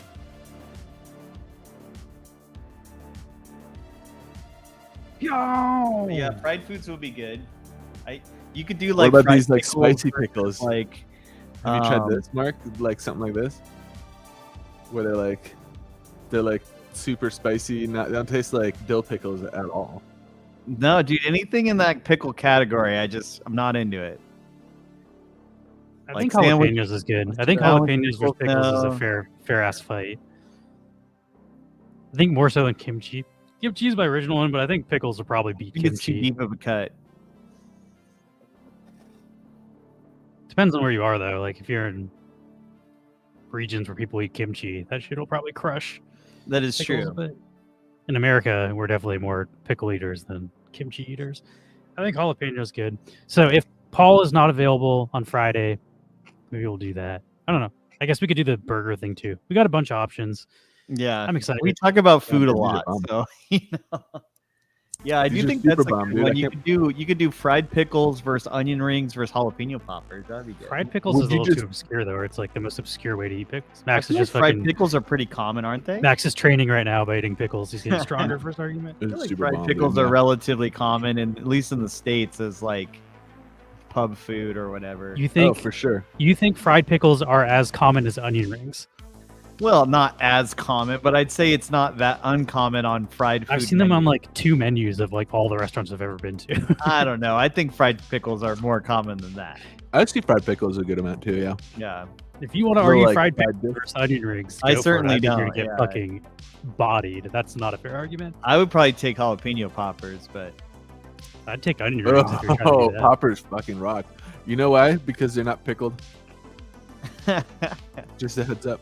Pickled jalapenos suck. Pickled tripe. I don't know about that. Tripe? That's a Wait, good- wait. What would you argue against tripe? I would go against tripe. Fucking tripe is so gross. She's just asking, would you guys try pickled tripe? Oh my god, no. Ugh. Tripe is bad like any way I've had it so far. Pickled just sounds like the worst approach. Have you seen that weird like what's Ugh. that Swedish smelly fish? Herring? like No, it's got its own- No, it's not. It's not. That's not Swedish. Surströmming. Oh. I've seen videos of people like not being able to handle it. It's supposed to like literally be like the second you open it, it just ruins your entire fucking room Dude. smell. Yeah, during's like that too. It's like a really strong smelling fruit. You're actually not allowed to like bring it in airports because it smells so bad. Tripe, inadequate mass. Tripe is like intestine. It's like a the lining. It's like stomach lining of intestine. It's a little like it's like slimy and chewy, kind of like overcooked octopus. You'll find it in like pho noodle soups kind of often. It's also like a popular in Mexican like foods. All right, let's watch a video of this. I'm not a fan. They say that when you first open a can of surströmming, it's one of the worst smells in the world. Let's not do it then. I don't want to. You've broken the seal. Yeah. I don't. Oh, God. Okay, nope. I'm not. Oh, God, Okay, all right. Oh my god. Damn, it's just like fucking ready to It's burst. You know it's gnarly? Yeah, because there's fucking like air trapped in there. It's like fermenting in there. no. It's sewage in a can. Oh, my God. I'm out. Does it taste like it Can we smells? leave? Yeah, it Oh, tastes it's super coming. bad. It's traveling. It's Fermented traveling. lemons. It's- I love the Moonlight Sonata over this. I think there's like literally rules like you can't take this on public transportation in Sweden. It's Baltic herring that's been fermented for months. Oh, God. Someone turn on the air. I have the worst gag reflex. I'm definitely gonna heat. It's one of the worst things I've ever smelled in my life, and I can't wait to get out of here. I smelled this from outside the building. I don't see how you can eat this indoors. There's a lot of terrible smells in there. It's like fish, Baby diaper. and cheese, Durian, the fruit. and dead body. It smells like foreskin. And all these things got together and they were like, hey, let's hang out. Like regret. Like you smell regret. And it's weird because you smell it at first and you're like, oh, that smells bad. It's like a national park bathroom that comes somebody up with just the idea to, dumped like, a bunch eat of shit dog like food in. Then another smell kicks in and you're like, oh, that really smells bad. No, it smells like Very poop. It smells like specific poop. Then another one this kicks smells in and you're terrible. like, Let's see how it tastes. I'm done. Have people been puking? I can taste it already. I can't even There's no look way at that guy it. gets it. The Oh, tin God, looks the like it's look left is over bad from World too, War II, honestly. honestly. Ah, that was so nasty. It looks like it's something you pulled out of a Shit. sewer. I think it's just in a soup of its own fermentation. No! No! I thought there were gonna be pieces of just soup. It looks like a booger. It's dripping gray juice. This doesn't look like a real color. Vomit. It looks like when you walk by a sewer, muck and bacteria that is congealed. Taking it out and putting it on my plate intensified Is this the like smell. a Has challenge or anyone people eaten actually this, like actually? eating this? Damn it, Marcy almost got her. Look Hey, Nope. Marty. I'm not doing it. Sorry, guys. You gotta draw the line somewhere. The wide-eyed It's look. worse. Wow. It's worse than you think it's gonna be. He didn't It does swallow it. not It's just like in his taste mouth. He's like, even a quarter as bad as it smells. It tastes very briny and extremely salty. Yet I still don't want to eat more of it. I kind of just want to get out of this room. I can imagine this probably tastes better with side dishes or maybe rolled up in something. What the fuck is this and where is it from and how do I never have this again? Scratch that off the bucket list. I feel like the smell is so overwhelming that it's informing my taste buds to not like it. Do I have to swallow it? No. Let's see this video. No. 4 blokes try to eat it. Hey guys, hey, got the supplementary Okay, fish here we challenge. They did it outside. They're smart. Yeah, a little less produced. Pardon me. There's people walking by. Pardon me. They're fucking outside. Anyone me? My drawing. Sorry. It don't bother me. It's not bothering me, that. You open it then. But you won't really open it. No, I don't open it. No. Making me hungry. I gotta eat soon. All right. Yeah, this is a 5-minute video, but that shit's supposed to be gross. I wonder, can you get that shit out here? Can we like order some of that? Yeah. Can you order a can Probably of that, ordered Mark? online or something. Yeah. They did it on the You trying H3 to- podcast. You wanna do a tasting? I do not. Did you order the spicy nut, Mark? Oh no, I forgot, but I can. I'll do that, but I'm not gonna Nice. eat fucking nasty ass pickle fish. I'll draw the line. Death nuts. I know like herring dip is something my dad likes, and it's not bad. It's not as bad as that, but it's kind of like it's like a, I guess, raw herring in like a mayonnaise style like tartar sauce. I don't know. The dude from Sweden said that like that shit when people eat in Sweden is not like just eating raw. Like they cook it and put it into stuff. Like eating it raw like that is not even common in Sweden for the Okay. Storströmming or whatever. I was gonna say it seems like that's fucking filthy disgusting, and there's no reason people. But should people do like it in Sweden. Like it, they buy it and shit. Like it's a national. Yeah, if you, wouldn't if call you it have no delicacy, but- context and you just get acclimated to the flavor, it makes sense. Or if you like add it into like a soup in like small amounts, maybe it adds like Yeah, a you're, fishy. you're also supposed to salty open taste it or something. outside. That's what like. There's like a Swedish guy on the H3 podcast, and he's like, "Yeah, like everybody in America is doing it wrong," but he's like, "Oh, he's like, I feel like I have to defend this a little bit because everybody's just like, this is the grossest thing ever. Why would anybody try this?" But we'll be Yeah. live tomorrow at 12 p.m. Pacific time. Oh shit, we've been going for like 2.5 hours. Mhm. We'll be live tomorrow at 12 p.m. Pacific time to talk about Wax Wednesday, just go over general Wax stuff, play some games. Thursday, we got Taco coming on. I think Nico is coming this time. So we're going to talk probably more on the tokenomics and DeFi side of Taco rather than the gaming side, which is what we looked into last time. Got Off the Rails on Friday. And then this Saturday, we have the Super One we showed earlier. And then also Fall Guys. So, yeah, we also have a food fight on Friday. I forgot about that. Lots of cool stuff coming up this week. I'm excited. But if y'all want to hang out, we'll be playing some Dinkum later today in Discord. So, join our Discord if you want to come mine with me and Eric. Maybe Mark will hop in. But yeah, we'll see you tomorrow. Thanks for watching, everybody. Oh man, your boy Kevin just lost lots of money. Oh, but that's okay. I am with you, with you.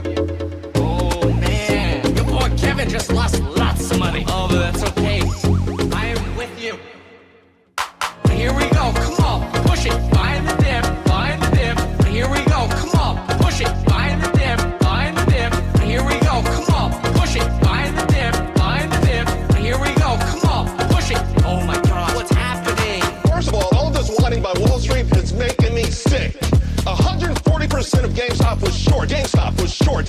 You can't allow Wall Street to short 75% of its stock, crush these companies into the dirt, thousands of stocks into the dirt. Then when the individual makes money, everyone's entrepreneurs. I have a kid who bought a house, paid $50,000 and bought a house. After decades of the short, you have to accept the fact that individual investors are playing the same game that you're playing and now you're losing.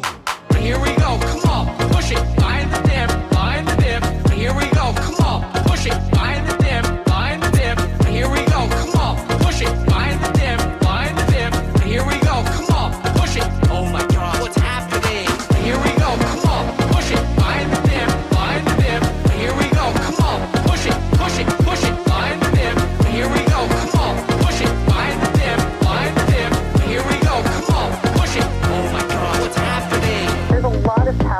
organization